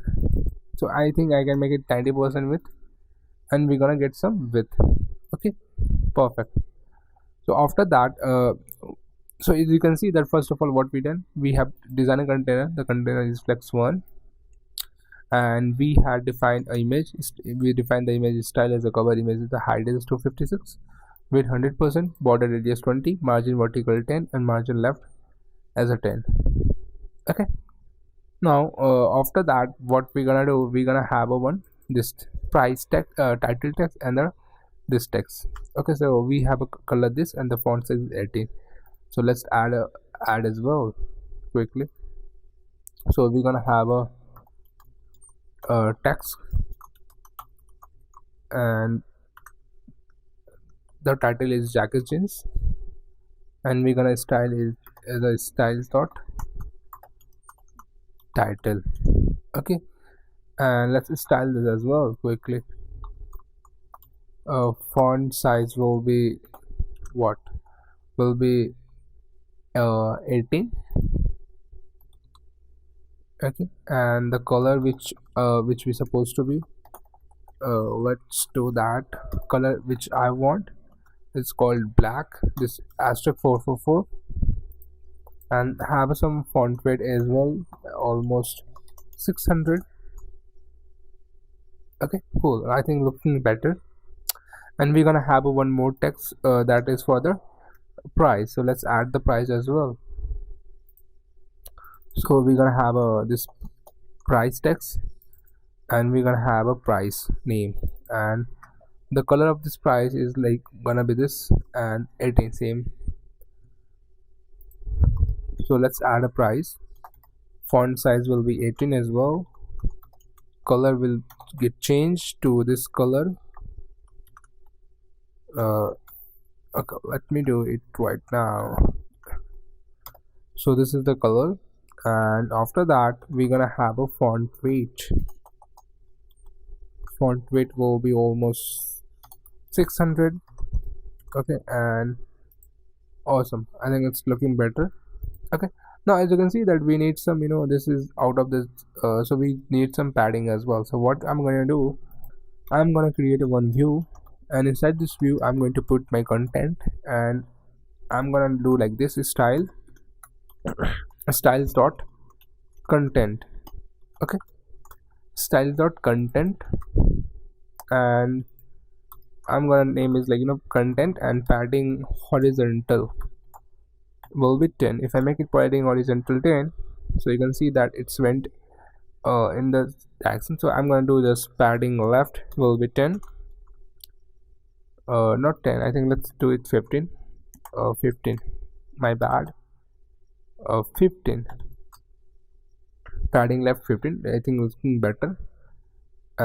Yeah, this is how we had designed the product component, and I think we need some more margin top. So we're gonna have a margin top as a 10 more. Okay, yeah, perfect. I think perfect. Now if we go on the home screen, for now let's just loop once more times to see how it's gonna look like. So this is how it's gonna be looking. Awesome. Now we can see that we have a one heart icon as well. This is the heart icon which we have designed.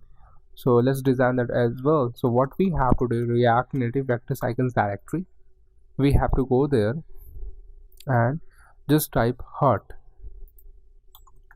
Okay, so we had typed the heart and we get this end design icon. I think end design icon looking better.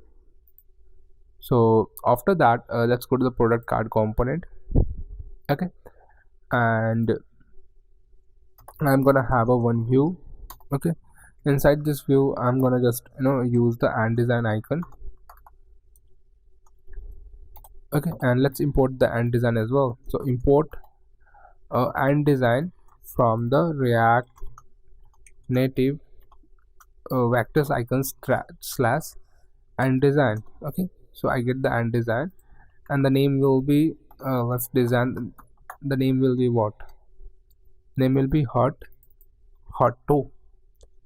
Okay, to get the hot, and the size will be what?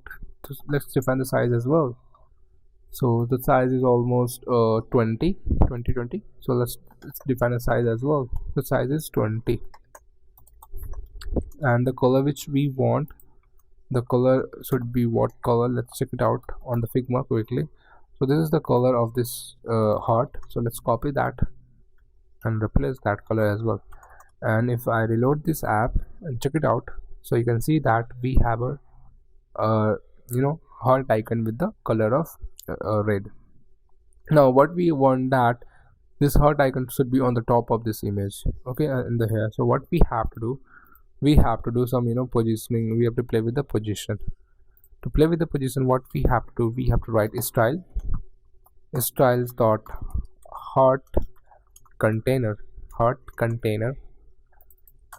like container. Like heart container is not looking too good name, so I'm gonna name is like container. Okay, now the like container will be like some height and width. So for that, first of all, we're gonna have some color will be 34. Oh sorry, my bad. Height and width is 34, and the color is so let's define a height, width 34, and background color will be a white. Okay, and if I reload this, so you can see that it's something looking like this. Okay, so I'm gonna have a justified content as a center as well, align items center as well. Okay, we have done the justify content center, align items, and we're gonna have some border radius to make it circle by passing a data as a 17. Okay, now you can see that we have a heart icon, and to make this on the top of image, what we have to do, we have to apply position as a absolute, and on the parent where we want that I want this on this container. So what I have to do, position relative. Okay, now what we have to do for the like container, we have to make on the top, from the top we want 0, and from the right we want almost 15. If I make this is looking like this. So I think we need some more margin from the top, so we make the 15. I think we need some more, so let's make it 20 more. No, not more. So let's make it 20 as well. This one, this side as well, from the right side. Oh, awesome. Now it's looking much more better, which I supposed to do. Yeah, this is looking perfect. Now when we click on this heart icons, this should convert to the fillet icon. Okay, to make it fillet, what we have to do, we have to do something like this. So basically, to achieve that, let me show you how we can do it. So is liked, set is liked. We're gonna have a one state quickly to understand that. By default, it's gonna be a false value, and if it's liked value, if it's liked is true, then we're gonna have a something this icon and design. If it's false, then again I'm showing same icon. Now what we're gonna do, you can see that different, we are showing conditionally icon, like same icon. So instead of showing this icon, we gonna show this heart icon, filled icon. Okay, so if it's true, then we have gonna show the is like is true. Okay, instead of having a view, we're gonna have a use touchable opacity. My bad. Touchable opacity. Okay, I imported touchable opacity from this React Native. Okay, and when we click on this, it should be make the update the state on press.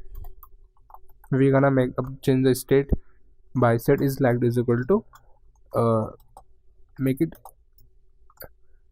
is liked. Okay, the if I make it true, then you can see that. Awesome. So this is how we can create a heart icon as well. Perfect. Now you can see that this is looking awesome. Now we're gonna have a flat list instead of having this data. We're gonna have a flat list. So I'm just commenting this code for now, and we're gonna have a flat list. Okay, and here we're gonna pass the data. So let's suppose we're gonna have some data 1 2 3 4 5 6 for now, and we're gonna have a render item component. Inside the render item component, we have to pass the component product card. Okay, and now you can see that it's throwing some error, invalid hook calls, and the thing we are getting issue because this is the because of this state this thing error. We can't call the user state inside the child component while using the flat list. So I'm just making is like component by default true, and I'm going to make it remove it. Okay, so instead of doing like this, we're gonna pass that state as well. So currently I'm just removing it for now, and we'll explain you why I remove it. Okay, so I think it's looking much more better. Now let me reload this quickly. Awesome. So we have some data looking like this. That's too weird, right? 1 2 3 4 5 6 component. Okay, and let me close this application. We got some hang, so I'm going to open this up again. Okay, now you can see that this is the data looking like this. We have to do what? We have to type column. Number of columns will be 2. Okay, if I make a number of columns 2, so now you can see that we are getting this this becomes studying much more. The category component become weird. So let's fix it. So whenever we are scrolling, you can see that the list of the item is not scrollable. Okay, so what we have to do to make the list of the item scrollable?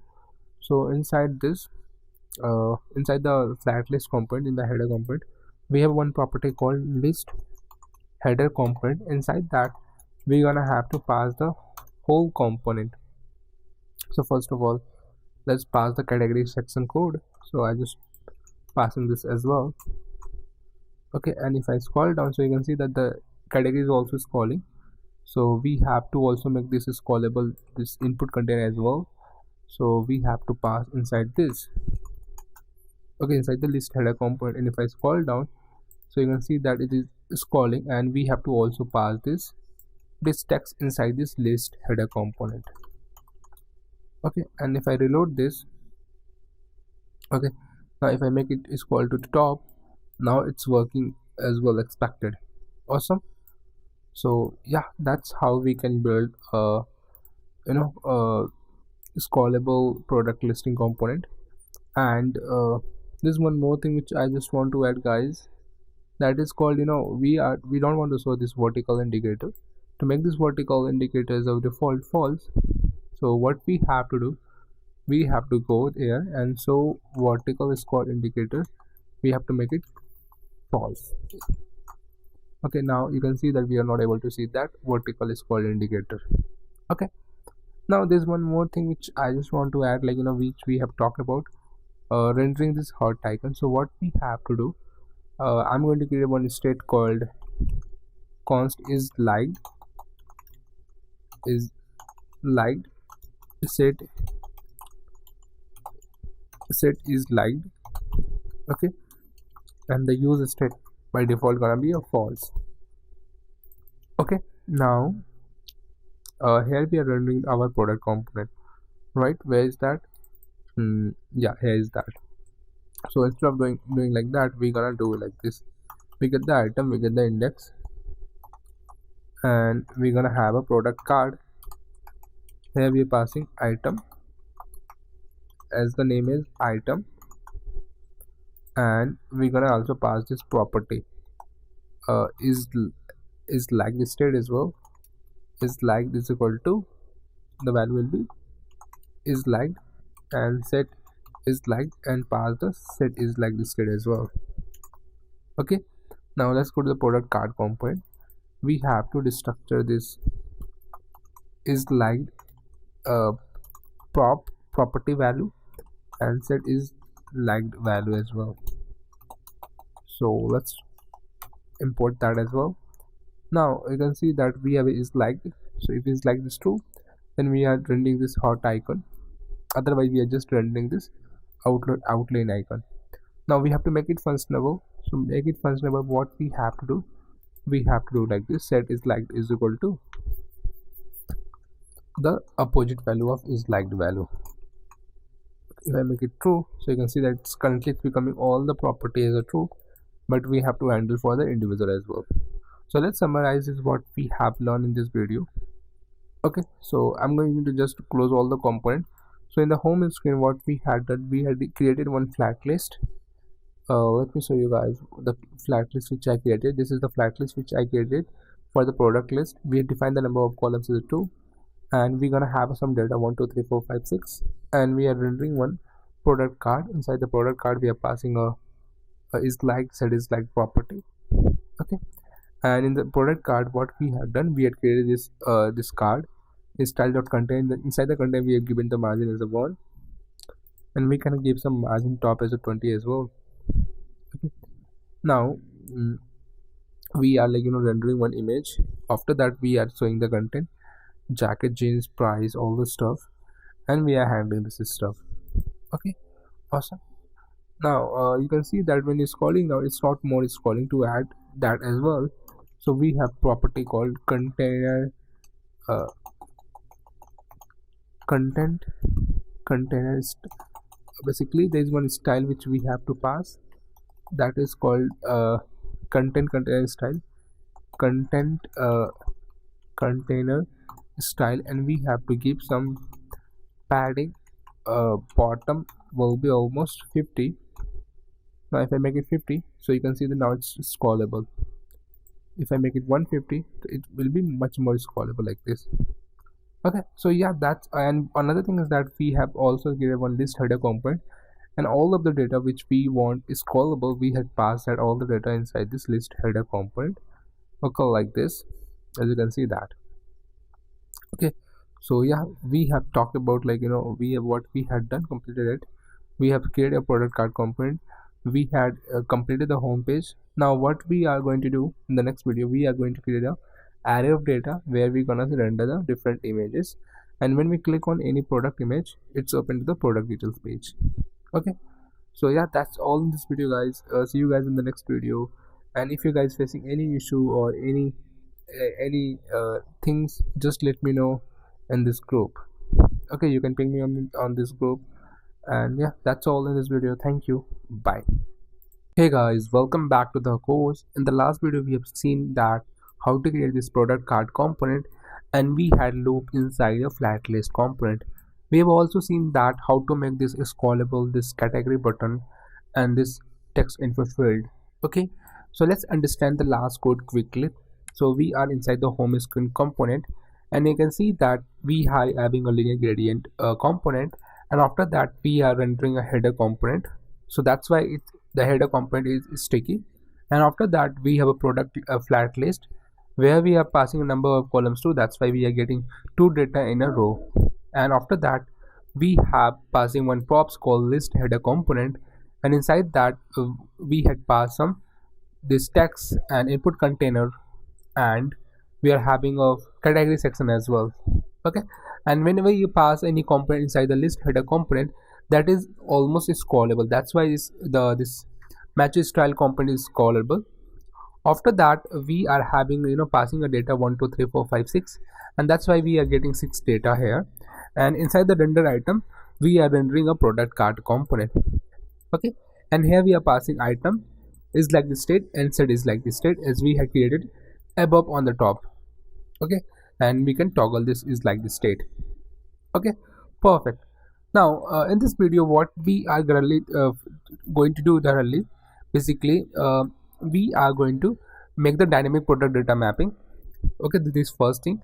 Basically we are having one data and we're gonna loop that, and we're gonna make the light functionality works. Basically when we click on a single item, that will only items get clicked.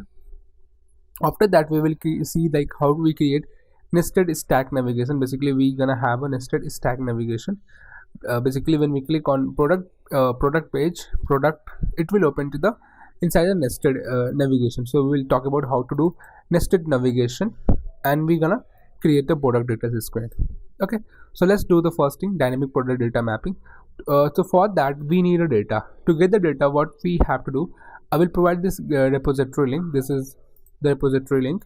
You have to go inside the data and you have to click on data.json. You have to just copy this data. Okay, and I will provide this data, this link in the description box as well. So you have to just copy this, copy this data, copy this raw file. After that what you have to do, you have to create one directory inside the source directory, name as a data. Okay, inside that I'm going to create a file called data.json, and we have to just dump all the code, dump all the data. Okay, after that we have to go inside the home screen component. Okay, and we have to import that data. So let's import the data. Import data from inside the data slash data.json file. Okay, so we have imported that data file. Okay, and now I'm going to create one state called const products set products. Okay, and by default in the user state I'm gonna pass the products data dot products state. So basically inside this product state we are gonna having this all the data. Okay, and after that instead of like rendering this 1 2 3 4 5 6, we are going to render this data products data. And if you thoroughly see it, look at the data, we are having a 20 data almost, and each data is object has a id, image, title and the price, as you can see that. Okay, after that let's go to the home screen. If I reload the app, now you can see that we are getting almost 20 data. Okay, now after that inside the product card component you can see that we are destructuring the item and the index. Okay, we are passing that item and is like the state and set is like the state to this component. So let's go to the product card component and make the dynamic all the things. Okay, so first of all let's make the dynamic to this image. So here we have to also destructure the item as well from the props. Okay, and the first parameter which we have to do, that is called rendering the image. To render the image we have to write URI and we have to write item dot image. Okay, now as you can see that all the images become dynamic. Okay, and you can see that we have added all the image, this image URL, another and so on. Okay, now after that we have to make the title as well dynamic. So what we have to do, you have to write here item dot title. As you can see that the title is the key for this different key. So now you can see that we have leather jacket, blue jeans, blah blah blah. Okay, now let's make the price dynamic as well. So we have key called item dot price. Okay, now as you can see that the price become also dynamic. Perfect. Now if I reload this, so you can see that there is one bug. If I clicking on one heart, it is making it all the heart selected and deselected. Now what I supposed to do, basically if I click on a single heart, it will only highlight that only one single heart. So what we have to do, so we have to go on the home screen component and I'm going to create one function called const handle liked. Okay, and here we gonna get the item. Okay, now what I'm gonna do, basically I'm gonna do new products. Okay, first I'm gonna run a loop on existing products.map. Okay, and we get the item. Now after that what I'm gonna do, if item dot I'm going to name as a product instead of item, product if product.id is equal to item.id, okay, if it's matching with the parameter which I'm getting, what I have to do basically, I have to return this like this, and we have to split this product state. After that, I'm gonna do like is liked is a true. Okay, now after this, if it's not part of a block, we have to write return product. Now if you understand this code base, so what is happening, we are having a products array, we are just looping that item, and we are checking that if product.id is mapping is equal to with the item which I'm passing, then what we have to do, just split the whole object and make the is liked as a true. Okay, otherwise return the else object. Okay, now after that, what we have to do, we have to set product to the new products. Okay, now after that, we have to pass this handle like but function to the here inside this. So we don't want to pass this as well. Okay, it's like there is like, we're gonna pass this only handle like state. Okay, and after that, let's go to the product card component, and if we check only if item dot is liked is true, item dot, what we have to check, item dot is like property is true, then only we have to you know render this highlighted dot, as otherwise render the normal heart. Okay, if I reload this, okay, now still you can see that is it still rendering this heart icon, so that's a bug. Let me figure out once more. So first of all, we are getting, let's remove this is like state. We are gonna have a handle like function, we are calling this function, and what we have supposed to pass here, inside here we have to pass the item. Okay, now item dot is like is initially is gonna be it's gonna be false, so it always render this hot state. Okay, which I'm wrong, I think. Okay, so we have to do like this. So if I click on any heart icon, so you can see that it's becoming like this. So the mistake is that which I was doing basically, this if its item is like is true, then we have to render this this heart icon, the colored heart icon. This is the color heart icon, this is colored heart icon, basically filled one. Okay, this is the filled one icon, and let me reload this quickly. Now as you can see that we are having a heart icon. If I click on any heart icon, so it's only reflecting that heart icon. So let's understand like how it's happening. To understand this, so let's understand quickly. So let's remove this code because we don't want. So what is happening, we are having a product state and set product state, and we are passing one function handle like this state. So we are getting the item, whatever the item user clicking on that. So first I'm mapping with the product.map, and I'm checking that a product.id mapping with this id, basically if that id exists in the product object. So just add one property called is like as true, and after that I'm just setting the updating this product state. Okay, now here we can see that inside the product card component, what am I trying to do basically, I'm just creating a handle like this state. Okay, and after that we are just updating all the images, and whenever user click on heart icon, I'm just passing that item, and we are checking that if item is logged is true, then render this heart icon, filled heart icon, otherwise render this normal heart icon. Okay, so yeah, that's yeah, that's how we have to solve this problem. So if we take a look in the Notion, so we have seen that how to make dynamic product data mapping, make the functionality works. So after that, we have to work on a nested navigation functionality. So let's see how we can do that as well. So let's first of all, when we click on this this tab button, this product card, it should open inside this another screen basically. So that's why we want any another the screen name as a stack navigation as well. So to get the stack navigation, what we have to do, you have to type React navigation. Okay, React Native navigation. Okay, just open this. Now click on Read Docs. As we have already set up install this React navigation native, and we have also installed this package as well, and After that, you have to just click on this. You have to install this package Stack Navigation. Just copy this command, paste it here, and hit enter. Okay, now you can see that it get installed.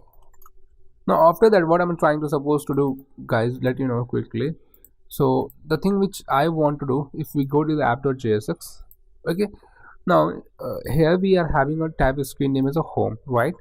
Now here we are having a child component, like the home screen, the product card has one child component as well, right? Now basically what I'm trying to tell you guys that like home screen gonna have a one child screen as well. Basically when we click on this, it should be open the product details screen, and that's why we want a nested navigation. To get that, what we have to do, basically, let me remove this code.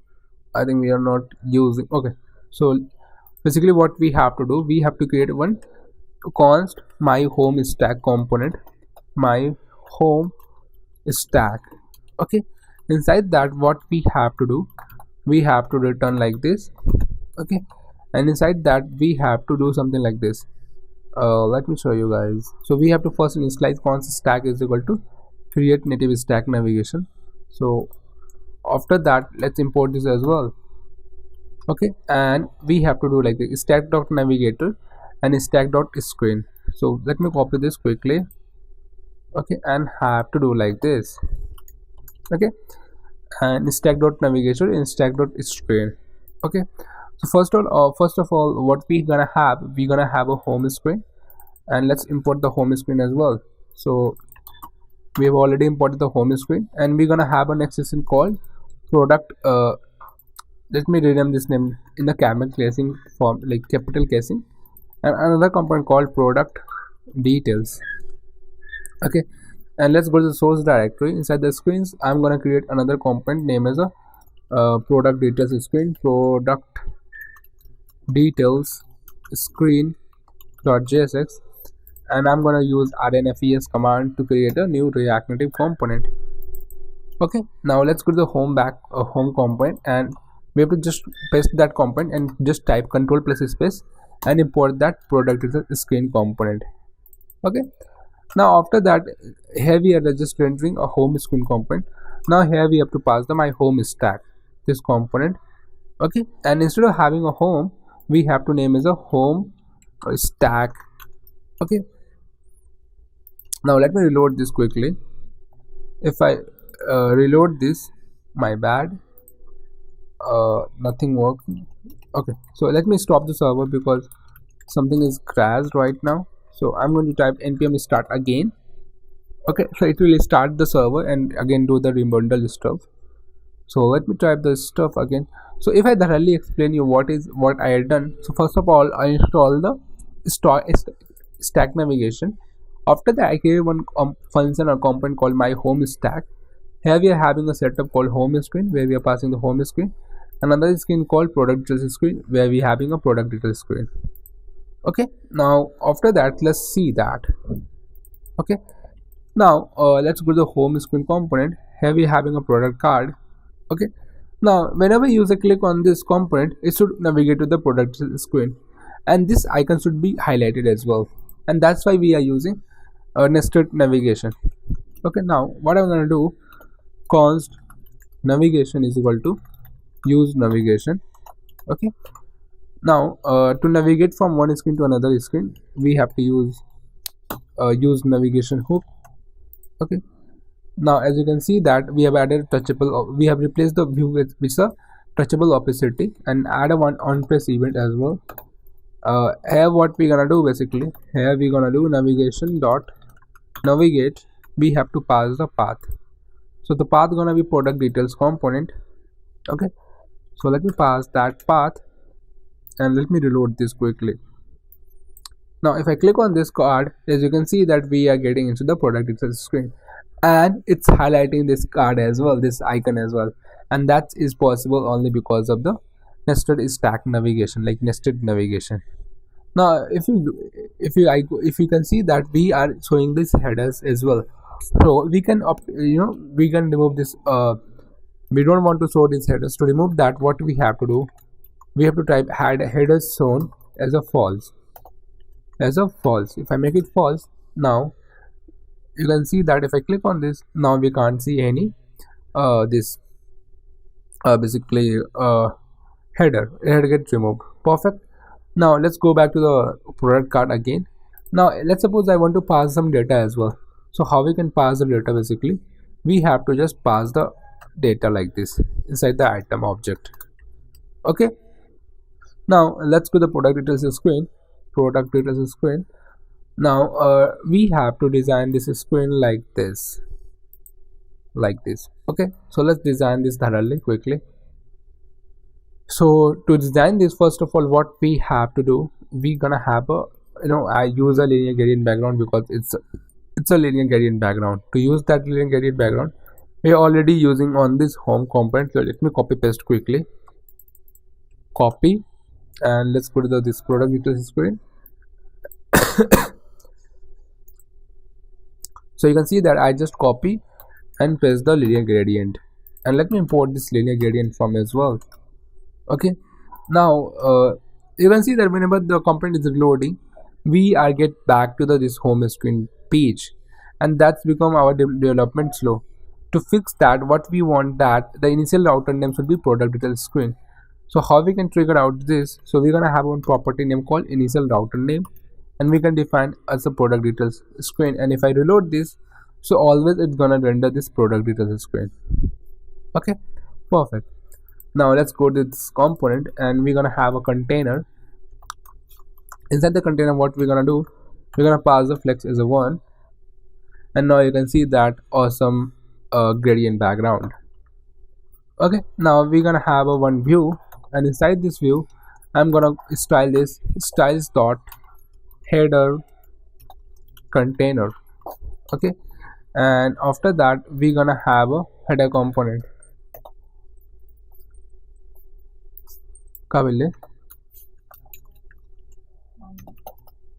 So now you can see that we are importing a header component here. Okay, now if I show you guys how it's gonna looking, so this is how it's looking, header container. Now I want some, if you see look at here, so we have some padding and margin. To give that padding and margin, what we have to do, we have to type header container, sorry my bad, we have to type header container. Okay, and we're gonna have a giving padding as a 20. Okay, now if I make it padding 20, now you can see that it's looking well. After that we are having one image, this girl image. So let's add an image quickly. We're gonna have an image, we had imported the image, and we're gonna have a source. Okay, and we're gonna have a like URI.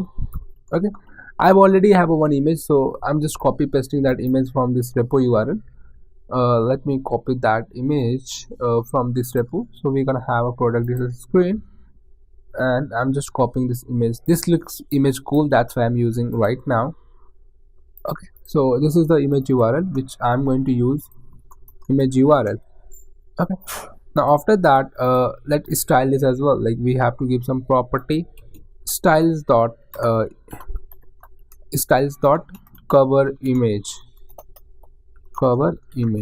Okay, now let's thoroughly give the styling to this cover image.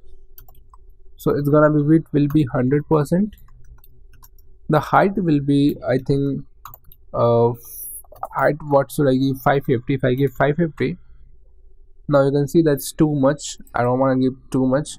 So if I check it out to the Figma, so what is the optimal size is that 430, the height is 430, so I can give like 420 almost. Yeah, I think it's looking better. Okay, now after that this component image, we having a called winter code title and the price. So let's add that as well quickly. Now we're gonna have a view, and inside this view I'm gonna call this style as a styles dot content container. Okay, and inside that we're gonna have a one text. The first text gonna be winter code. Okay, and another text for this price. So let me copy this price as well. Okay, so let me replace with this price. Okay, now you can see that this is how it's looking. So let's style this as well. So styles dot title. title, and style is equal to styles dot price. Okay, now let's copy this content container. So we want in a one direction this content container, so flex direction will become row, and justify content will become space between. Okay, now you can see that it's went to the this direction. Okay, now let's style this title and the price as well. So the title size will be almost gonna be font size will be 20, and this color. Okay, the font size which I want, that's 20, and color which I want, that should be like this. Okay, now I think the font size looks better. Now if we check it out, this we're gonna have a font size is 20, and we're gonna have some font weight as well. Font weight will be almost 500, I think, for sure. 20, and this is also 20, only the color get changed, right? So we're gonna have a same title, like, let's add like this style dot price, and we're gonna have a styles dot title style, and the price style. On the price style, the color gonna be changed, so let's add that. The color will become this, like this. Let's check it out. The color will become something like that. So let me copy that color and replace that. Okay, looks better. Now you can see that there is some margin horizontal from this left and right side. So let's give some margin horizontal as well. This content. The margin horizontal will be 20. If I make it 20, looks better. Okay, now after that we're gonna have a size something as well. So, and after that let's add a margin vertical of 20 as well. Okay, now let's do one thing, the size property. Let's add a size text. So we're gonna have a size container. Here we're gonna have a view, and its style is equal to styles dot size container, and we're gonna have a one text called size. So let's add a size quickly from this here text. We're gonna have a size. Okay, and let's add a property called style is equal to styles dot size text. Okay, and we're gonna have a size container as well. So what I'm gonna do, basically, let's move to the size text to the up of the this container, and let's style that as well. So size text will be something like this, font weight 20, and the same. So what I'm going to supposed to do, basically, instead of having another styling for this size text, what I'm going to do, like this, styles dot title, and the comma will be style dot size text. Okay, now the size text I'm gonna give some margin only. So size text gonna give some margin, margin horizontal will be 20. Okay, now it looks better. After that we are having some size like this. Okay, let's do that as well. So what I'm gonna do, basically, we're gonna have a cons sizes, and we're gonna have a called SMLXL. So we're gonna have a S, we're gonna have a M, L, and XL. Okay, now if I go here, and inside the size container, what I'm going to supposed to do, so what I'm sizes dot map, we get the size. Okay, and here what we are going to do, we are going to return a component. I'm going to return a component. Here we are having a view, and inside that we are having a text, and we are having a size as well. And instead of having a view, I'm going to have a touchable opacity. Okay, and let's replace with this touchable opacity like this. My bad, touchable opacity. Oh, copy, paste. Okay, now you can see that this is coming in this direction. So first of all, let's do the size container styling. The size container will be flex direction as a row. Okay, and the margin horizontal will be 20 as well. Okay, now for this text, style is equal to styles dot size value. Okay, and we're gonna have a styles dot size value container. Okay, I think size value container. Okay, so let's copy this. Now let's add some styling for that as well. So we are having a size value container, and another property is called size value. Okay, let's add a font size of the font size will be almost 18. So let's add a font size of 18. Okay, and now looking better. Now what I supposed to do, basically I'm gonna have a some okay, let's check it out. So as you can see that this is the height for this round circle. We're having a 36 height in width. So let's add a height of 36, width of 36, and we're gonna have some border radius of 18 to make it circle, and background color will be hashtag 3ff. So let's copy paste that as well. Now let me reload this. If I reload this, it's causing some error because I make a typo here. Okay, now you can see that we are getting some like this. Okay, now we have to make justify content center, and we're gonna have a line item center as well. Okay, now let's increase the font weight. The font weight of this will be medium as well. So let's add a font weight of 600. Okay, now it's looking better. Now I need some between the this container, so we need some margin. What margin horizontal will be almost 10. Perfect. Now after that, I think the size looks better as Excel. Now what I want to do, basically, if I click on any item, the color should get changed to this color. Okay, so how we can do it, basically? So let's do that as well, this functionality. So we're gonna have one functionality called const selected selected size, set selected size, and by default use state gonna be null. Okay, and let's do that quickly.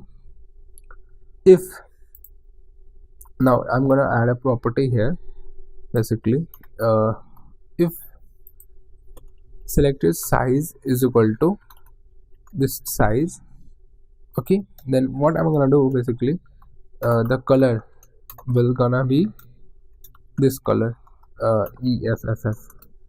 Okay, now here what I'm gonna supposed to do on the touchable opacity, on the press item, I'm going to do like this. Set selected size will be this new size. Okay, now if I click on this, okay, nothing works.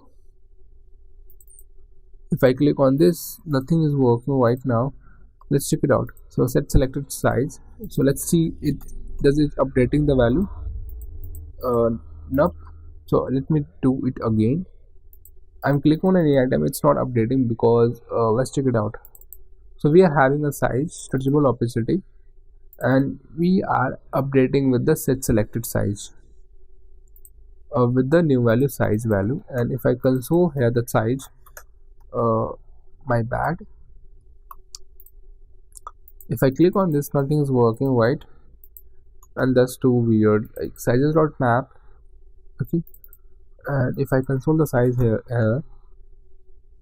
and click on this SMXL, why it's not touchable opacity is working? So let me close this quickly.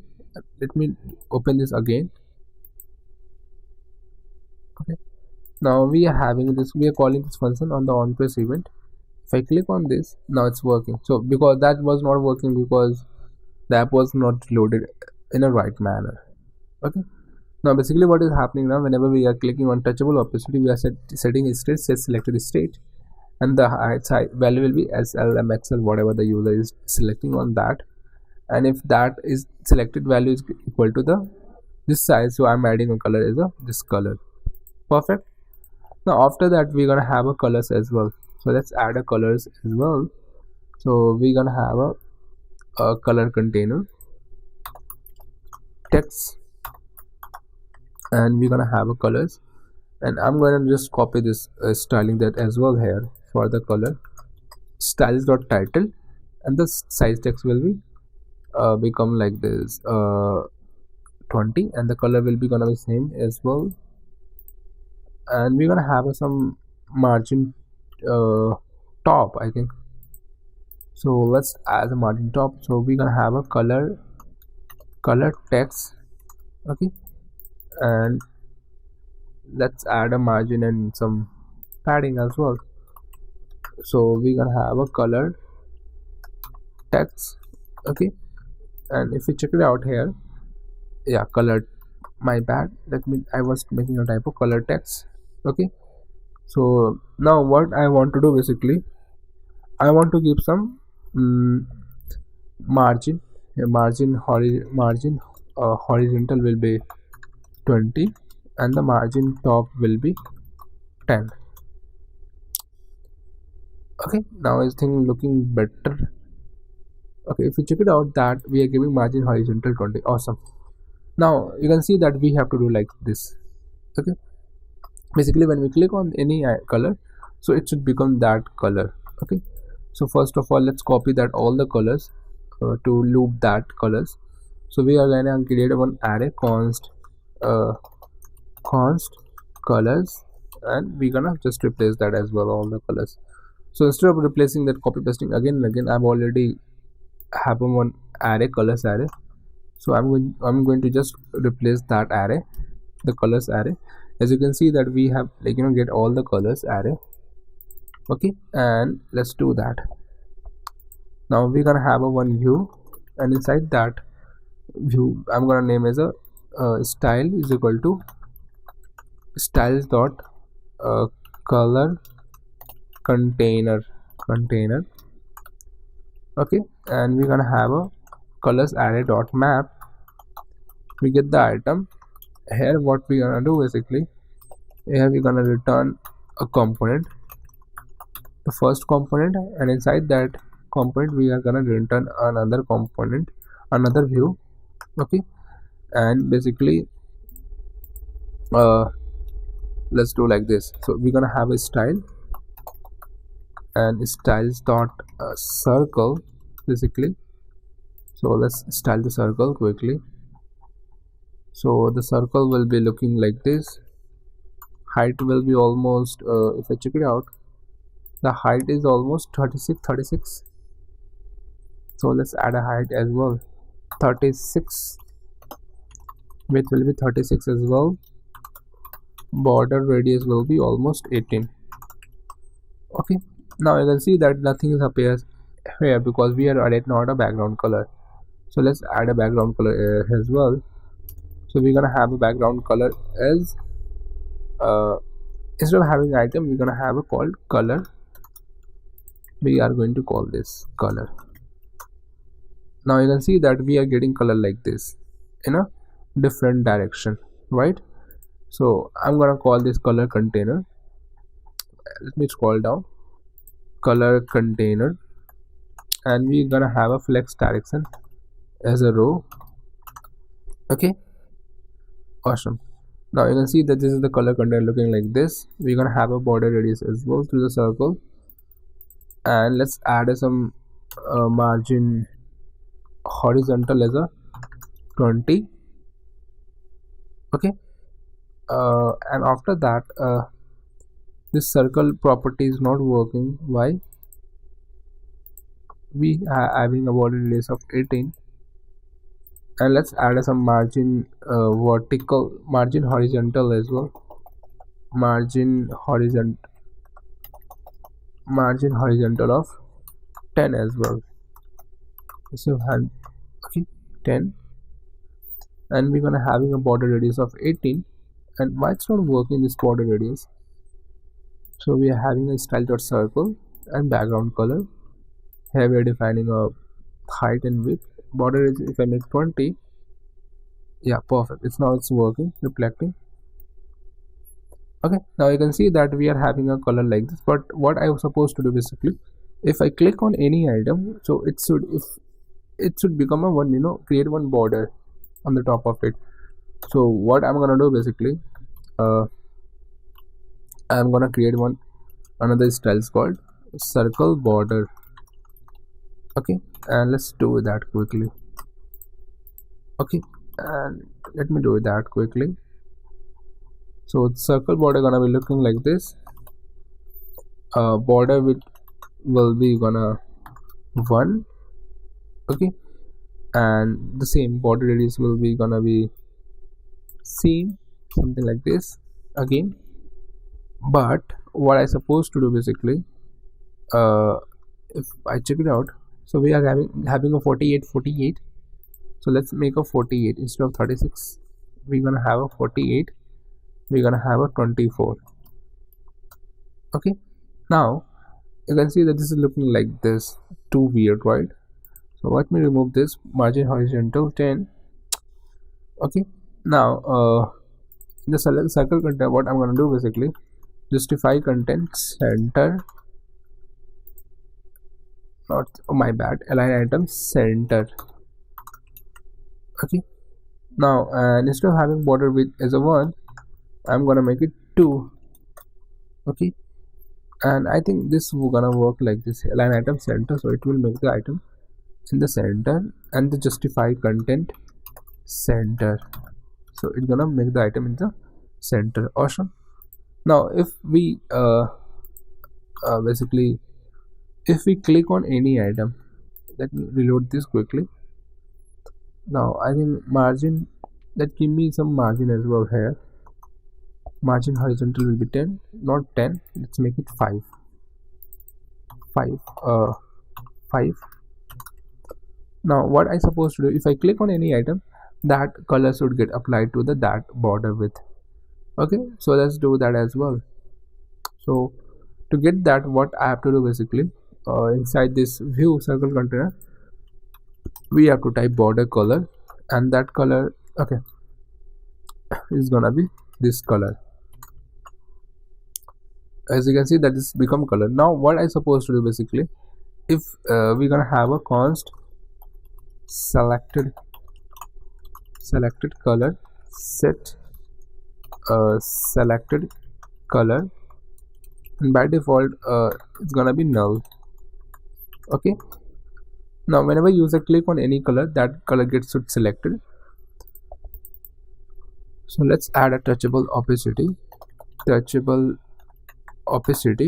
and we're gonna have an on-press event. Here what I'm gonna do, I'm gonna call this set selected color gonna be this new color. Okay, now after that, if we are having a selected color, like if we click on any color, so that's gonna be only highlighted, right? So what I'm gonna do basically, here, let me remove this quickly.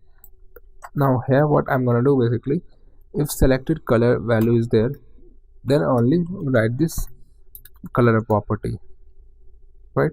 If I click on this, okay, so nothing, it's not happening in the right manner. So what I have to do basically, if selected color is equal to this color, okay, if selected color is equal to this color, then at that point of time only make the border color with the same color, and this border width also get removed from here, border width, and it's gonna be added to this circle border. So let me add this here, border width gonna be 2. Now let me reload this. Now if I click on any circle, so you can see that it's becoming a like this. Awesome, perfect. Now after that, we're gonna have one button called add to cart. So let's quickly design this as well. And we had designed this color container. We're gonna have a button container. Okay, now we're gonna have a touchable opacity. Inside there we're gonna have a text called add to cart. So add to cart, let me copy this thoroughly. Add to cart, and we're gonna have a background color with this. Height will be 66. Okay, so style is equal to button. Okay, and we're gonna have a text as well. Style is equal to styles dot button text. Okay, now let me call this like this. If we scroll down, and we're gonna have a button. So the button gonna be background color. As you know that we're gonna have a background color with this color. Okay, now you can see that. And the height gonna be 66. So instead of giving height, I'm gonna give you a padding of 66. Now let's check it out. It's not looking so weird, so I'm going to make it 20 padding. Okay, and the font size which I want, let's add a button text. I'm gonna have a font size of what the font size is gonna be 24, and the font weight will be semi bold. So let me add a 600, and the color should be white. Let's add a color white. Okay, and the text align gonna be center. Perfect. Now as you can see that we need some padding and margin as well. So I think padding will be 10, looks better. Yep, let's keep some margin of 10 as well. Okay, I think looking better. And after that we're gonna have some border radius of 20. Yeah, looks better. So yeah, we have designed this product details component, as you can see that. Okay, now let's go to the whole app.js. Instead of having a initial router name product details, let me remove that, and let's reload this. Okay, now if you click on this, you can see that it's opening on this new screen, right? Let's go back.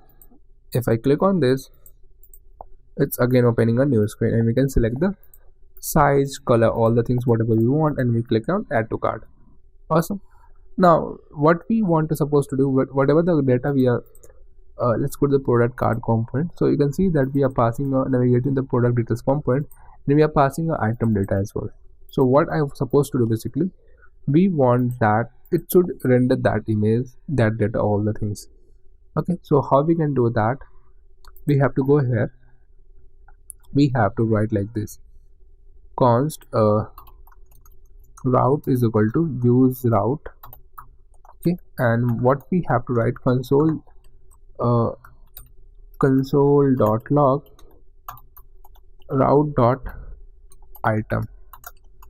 Okay, I think route dot, instead of route dot items, we're gonna have a route dot params dot item, and you can see that we are getting that this object, we are gonna having an ID and so on.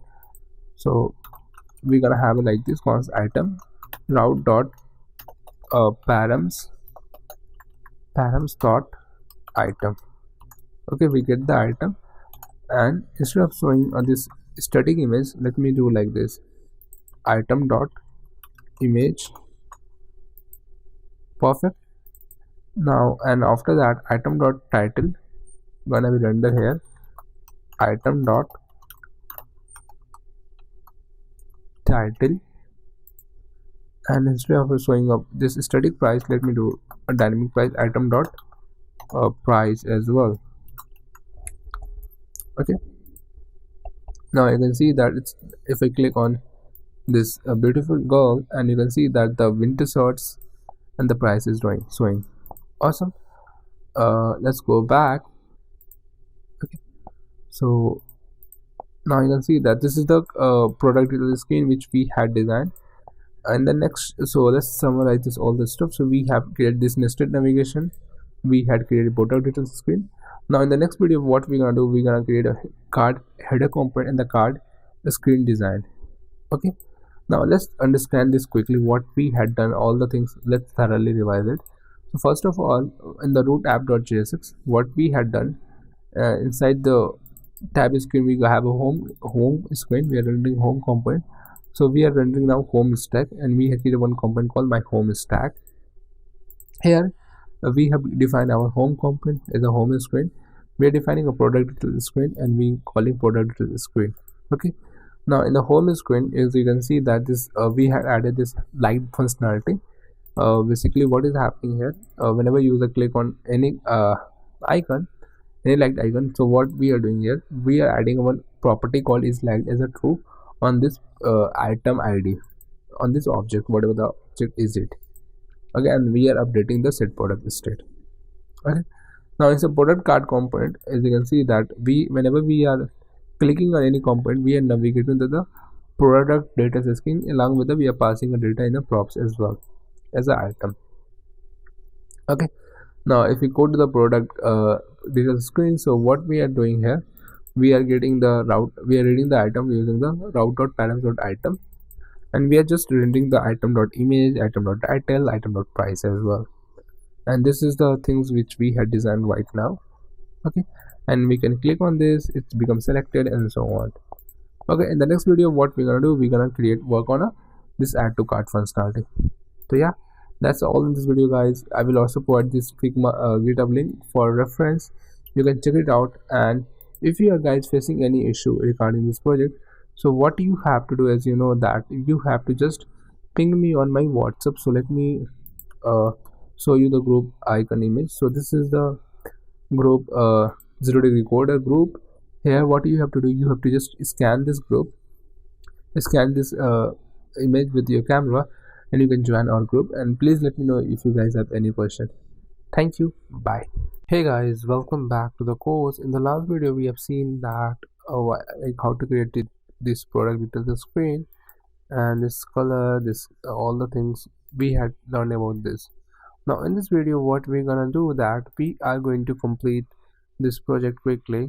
So what we are targeting to complete this, like we are going to create cart header component, cart screen design. We are going to use async storage, and we are going to use context hooks. So first of all, what we are going to supposed to do, let me clarify you. So first we are going to create one screen called cart screen, and we are going to create this header. Okay, so let's do that as quickly. So first of all, what I'm going to do basically, so I'm going to create one screen, name is called cart screen, cart screen dot jsx, and I'm going to create one component called rnfes. Okay, now after that let's go to the home app.jsx, and here instead of rendering a home component, I'm going to render cart screen component. Okay, now as you can see that we are rendering a cart screen component, and you can see that we have a linear gradient background. To get that linear gradient background, what we have to do, we have to import the linear gradient background to this.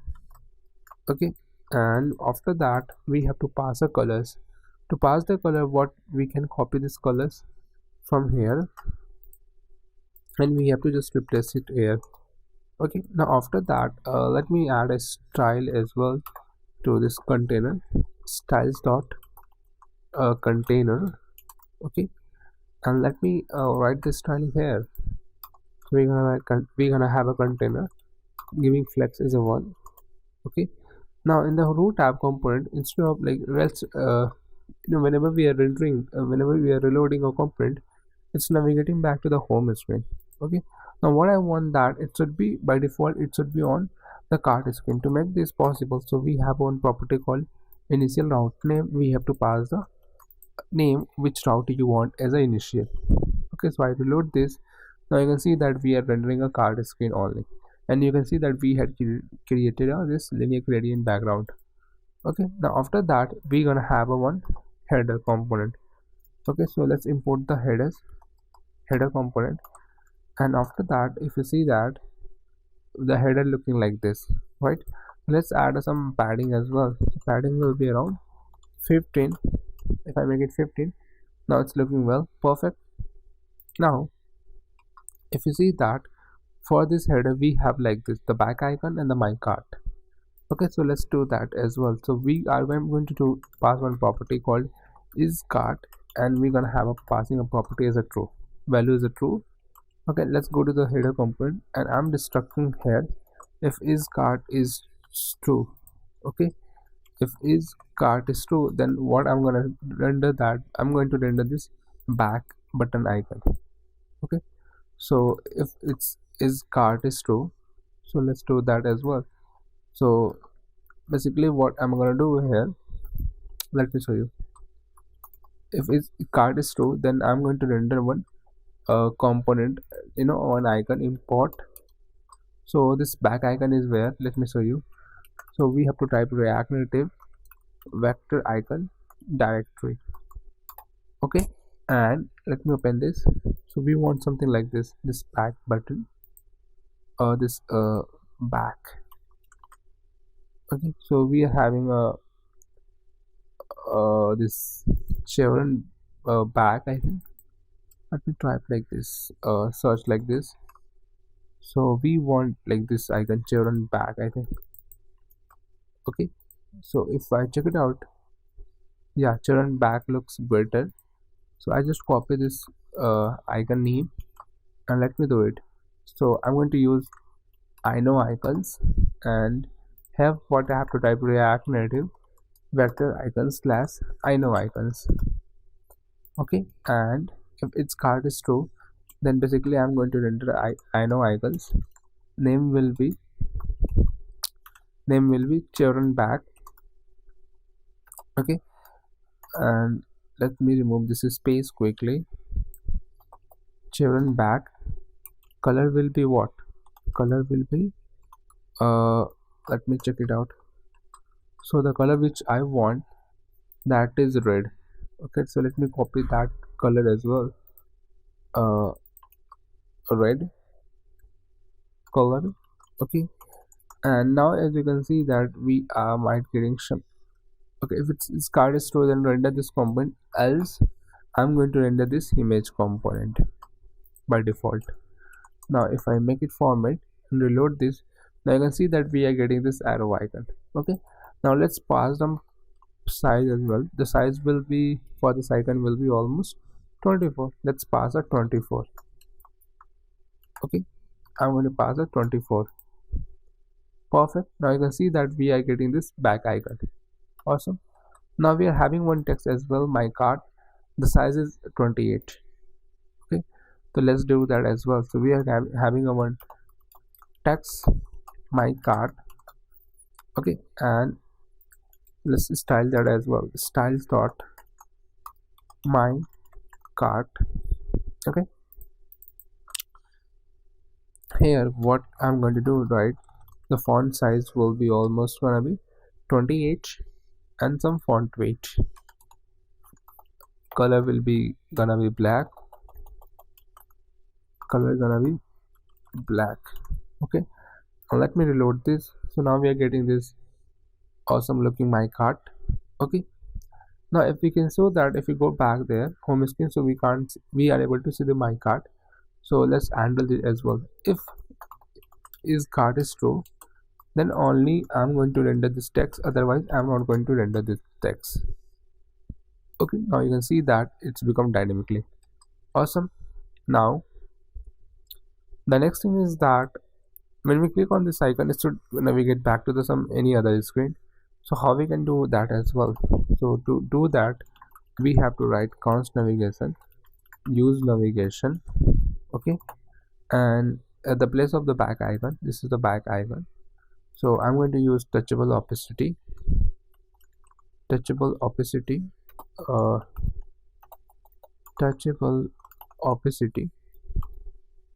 Okay, and let me do here as well. Okay, and I'm going to add a one event. I'm going to list one on-press event as well, and write a function called navigation dot navigate to the home screen. If I click on this, it is not navigating. Now here what I have to supposed to write, I have to write home stack. Now if I click on this, it's navigating back to the home component. Okay, now let's go back to the my cart screen. Now the first what we have to do, we have to design a cart, sorry, my product cart, sorry, card basically. So let's design that quickly. So I go back to the here, and I'm going to create one component name as a cart card dot jsx, and I'm going to type rnfes.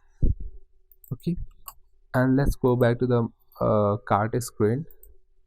Okay, and I'm going to render this cart component. Okay, and I'm going to comment this code. Okay, now basically what we have to do, first of all, we have one image. Okay, so let's render one image quickly. Image. Okay, and source here what we want URI. So let me copy the URI of any image. So I'm going to, I went to the data inside JSON, and I'm going to use this image. Okay, so I have to just copy this image. Let's go there, and I'm going to assign a variable called const image URL.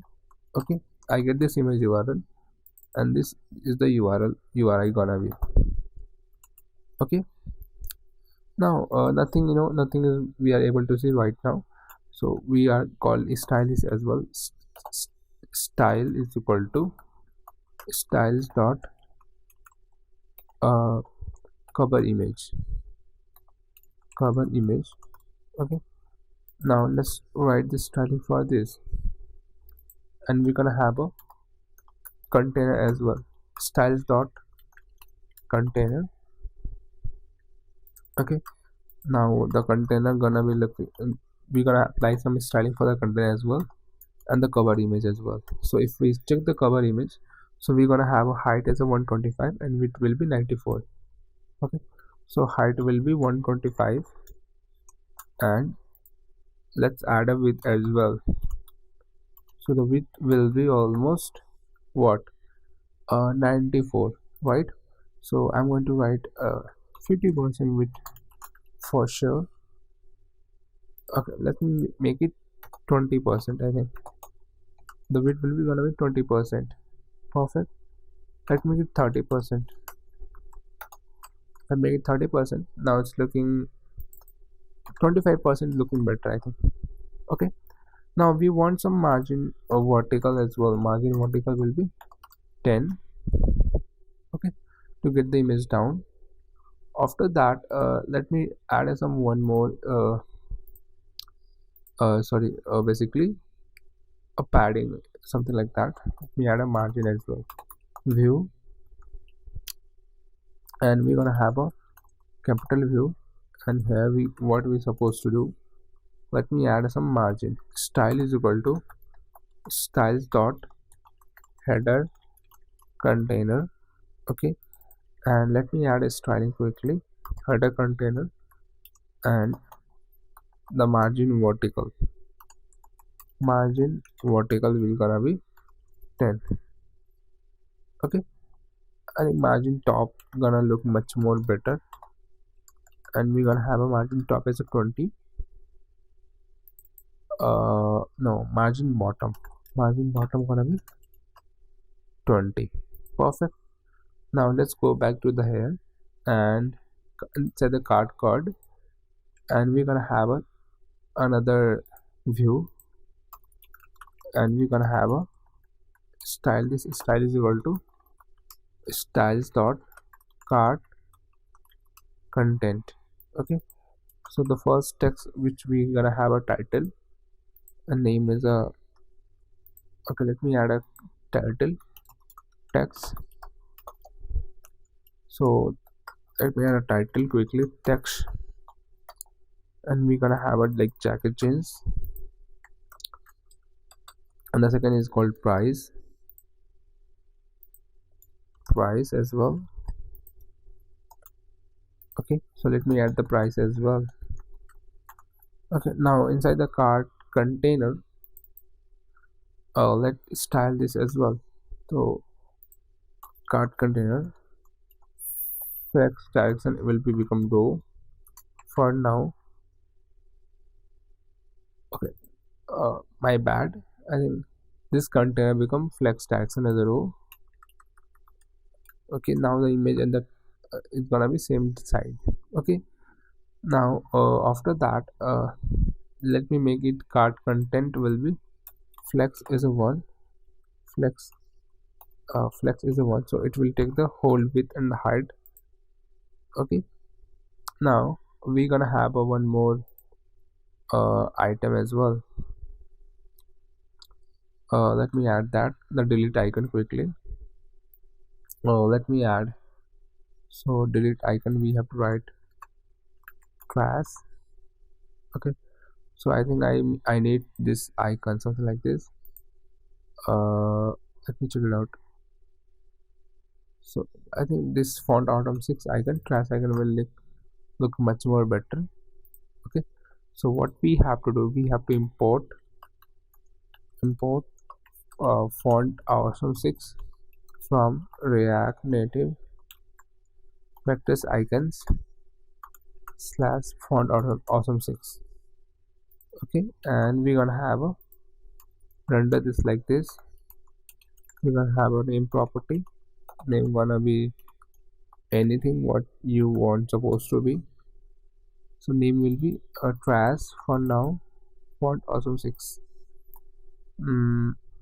Yeah, this trash, so the name will be trash, as you can see that, and the color which I supposed to be, that is this color. Let me copy paste that color as well quickly. This is the color.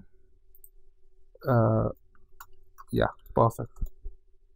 The size which I want, the size will be 22.5. The size, let me add a size as well.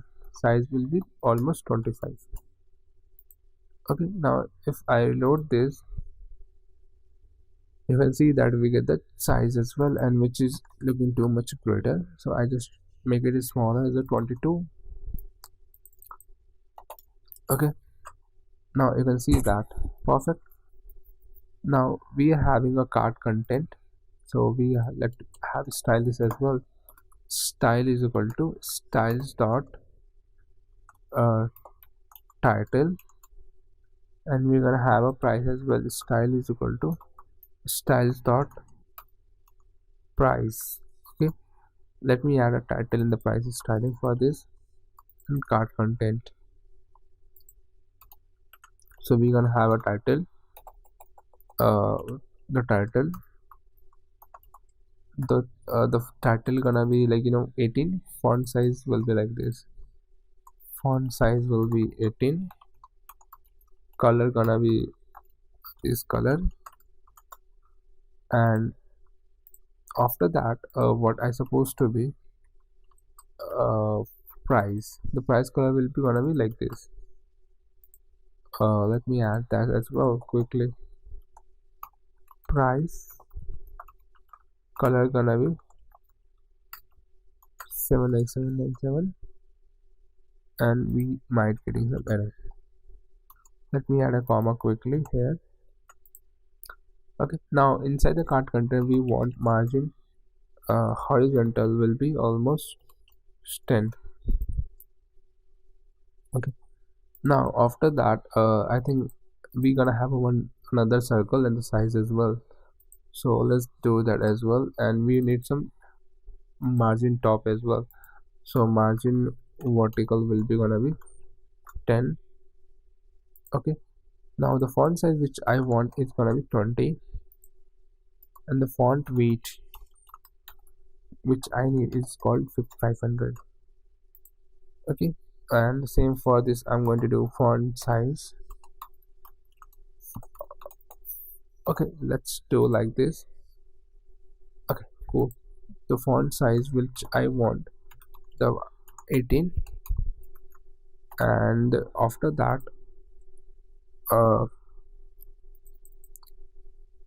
After that, what I supposed to do for the price? I think looking better. Let's add another stuff as well. So we're gonna have a one color and the size L. So let's add that as well. V. Okay, and for the first thing is called circle.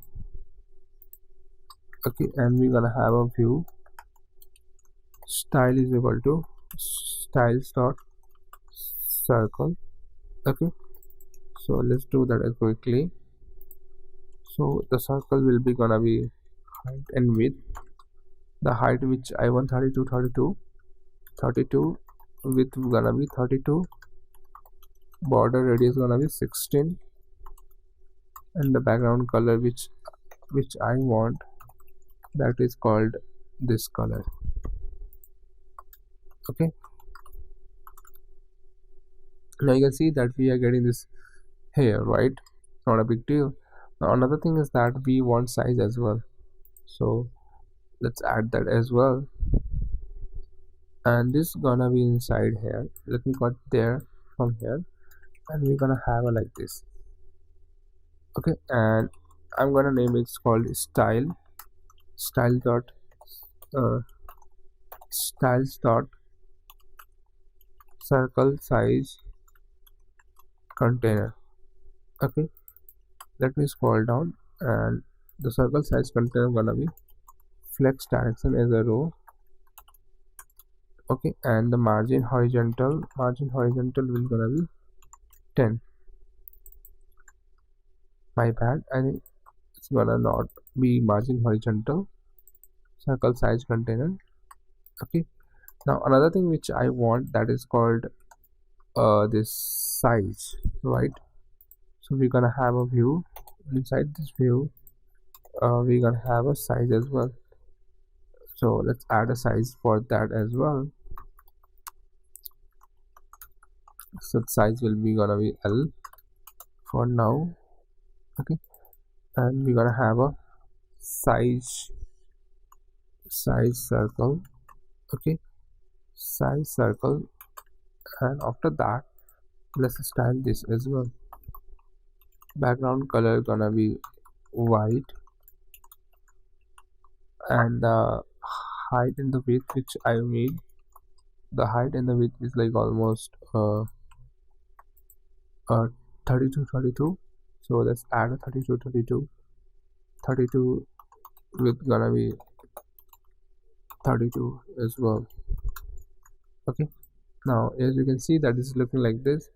Let me reload this so to make it much more good. Okay, so let's add a border radius as well. Border radius will be 16.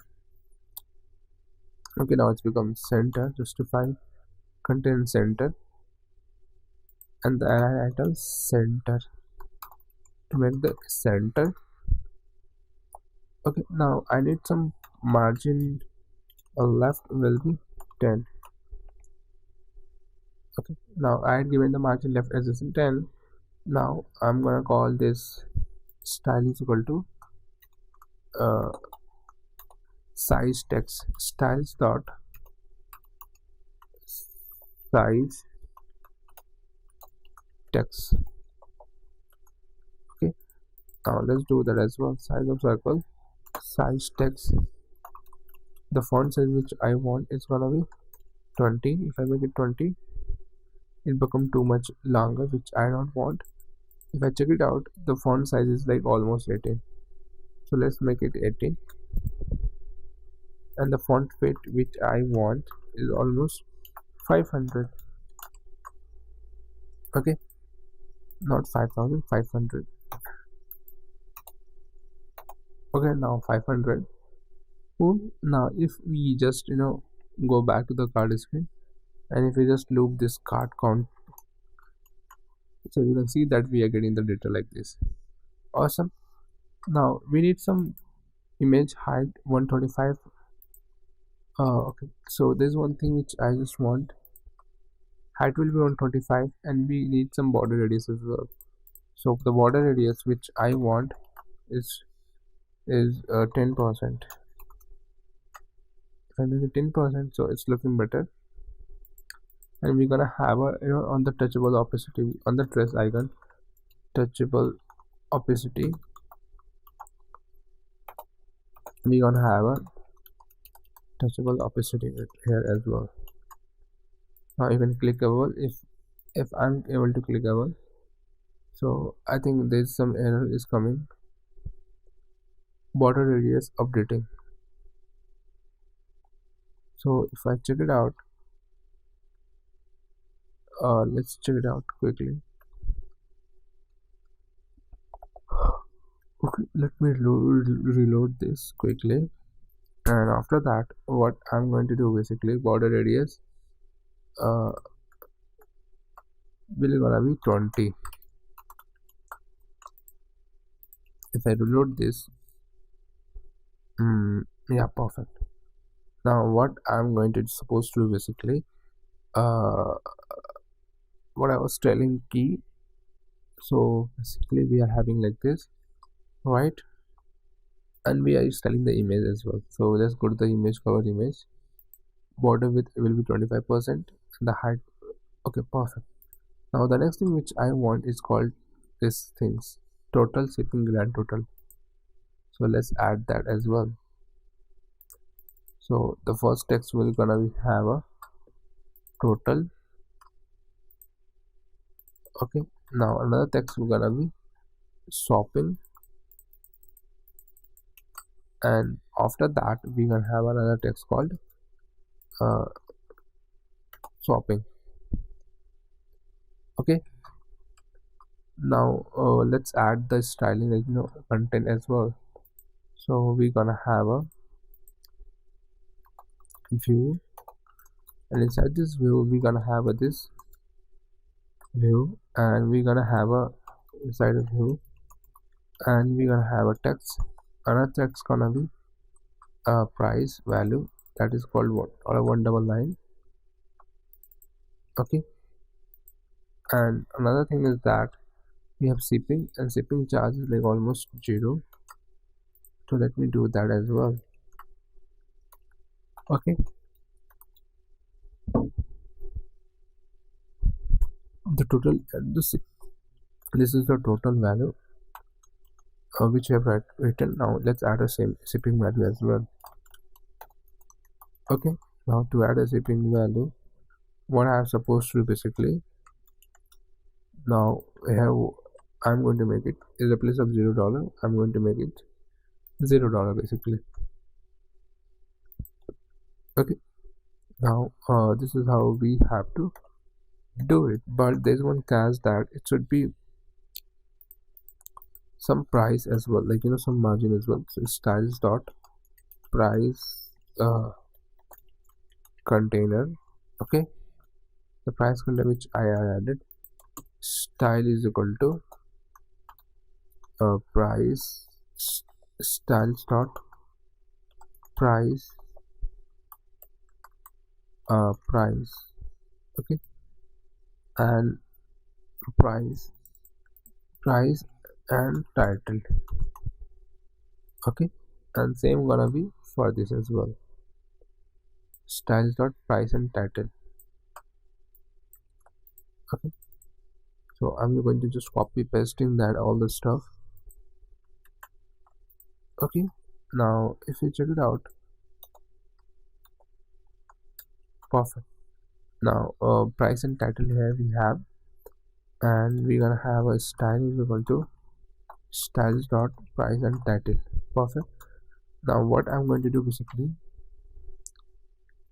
I'm going to write like this, flex direction as a row. Okay, and justify content will be space between, a space between. Okay, and we gonna have some margin horizontal as well. Margin horizontal gonna be 20, and after that we're gonna have some divider as well. So, and let's add a styling to this text as well. Style is equal to styles dot text. Okay, now again let me copy this again and again. the size text gonna be let me do that as well.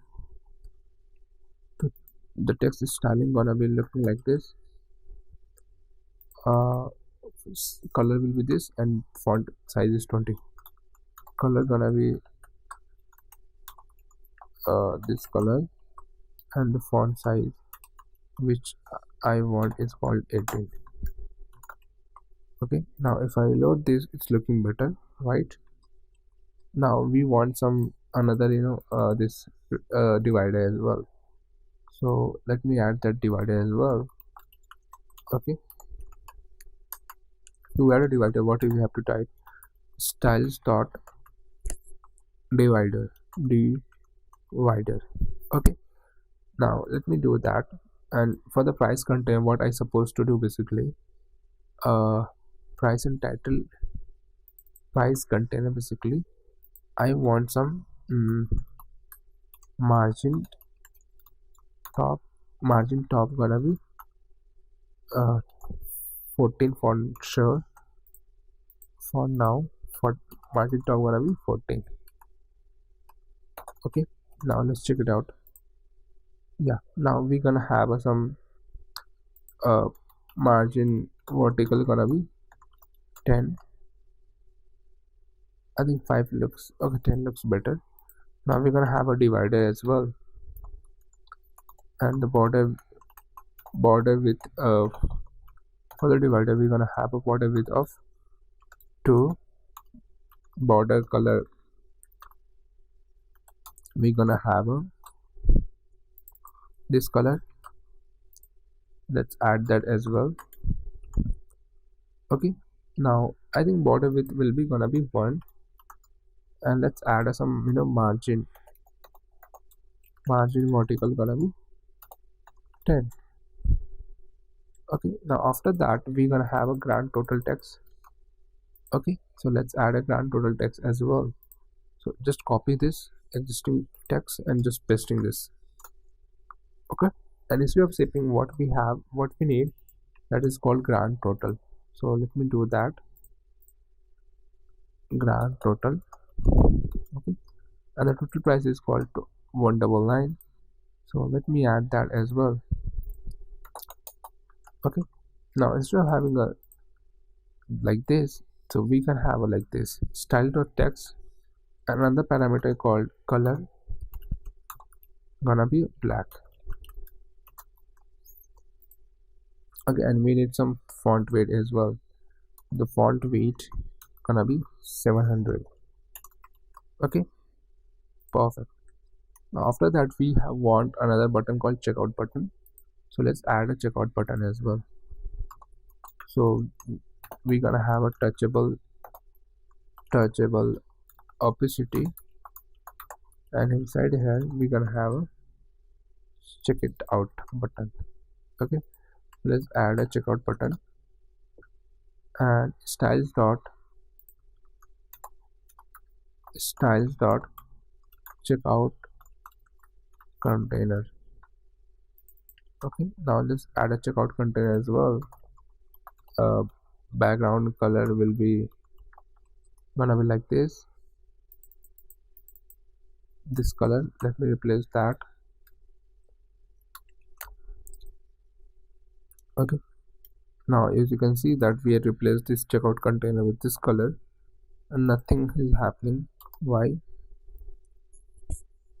Because we are using touchable opacity. We are having another thing called text as well. Style is equal to style dot button text. Okay, now we're gonna have a button text as well. Right now a font size which I want is called 25, and the width which I want is called 100%, and still, oh my god, that's why it's not working, because I have to give background color, and that's why. Okay, now we're gonna have a margin vertical gonna be 10. Okay, and the color which I want is called white. text align gonna be center. Okay, now for button text we're gonna have some padding will be 10 as well. Okay, now let's add some border radius to this of 10. Okay, now you can see that we have a checkout button as well. Now if we can add a more item here as well, so we can have a like this cart, and you can see that it's not scrollable. To make that scrollable, what we are going to do basically, we're gonna have a flat list instead of having a normal like this. So let me do that as well. So we're gonna have a like this flat list. Okay, flat list. Okay, and we're gonna have a data. For sure, for now I'm going to pass some static data, and we're gonna pass render item as a card basically, and we're gonna have another item called render header.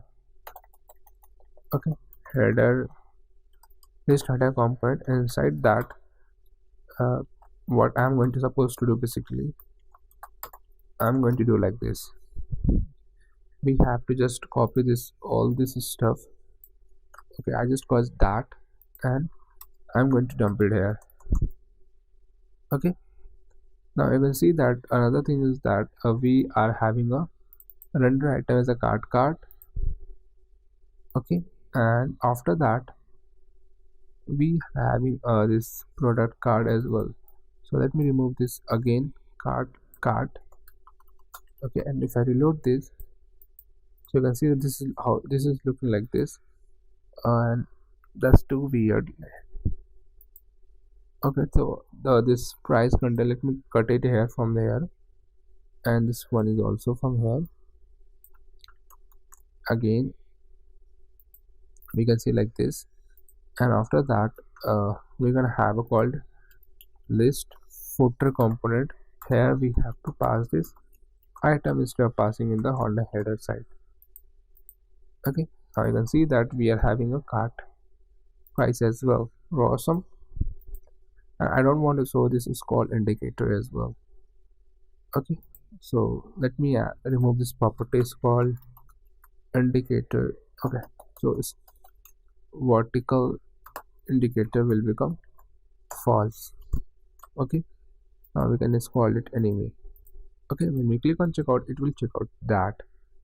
Okay, and let's add a container style, and the padding bottom gonna be 40 for now.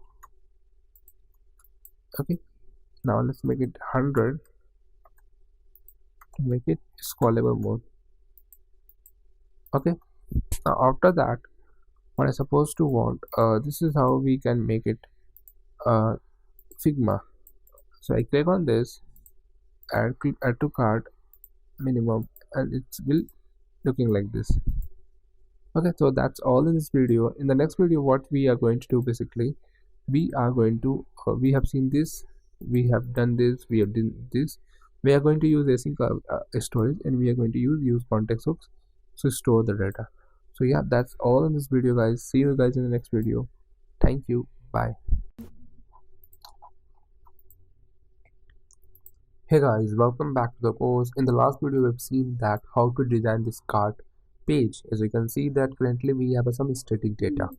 Okay, now we have also a home page which we have seen. Now when we click on any product, it will open the product details page, and we can select the size and the color, and when we click on add to cart, nothing happening. But if we went to the add to cart, it is looking like this. So basically in this video we are going to make this all the functionality workable. So let's get this.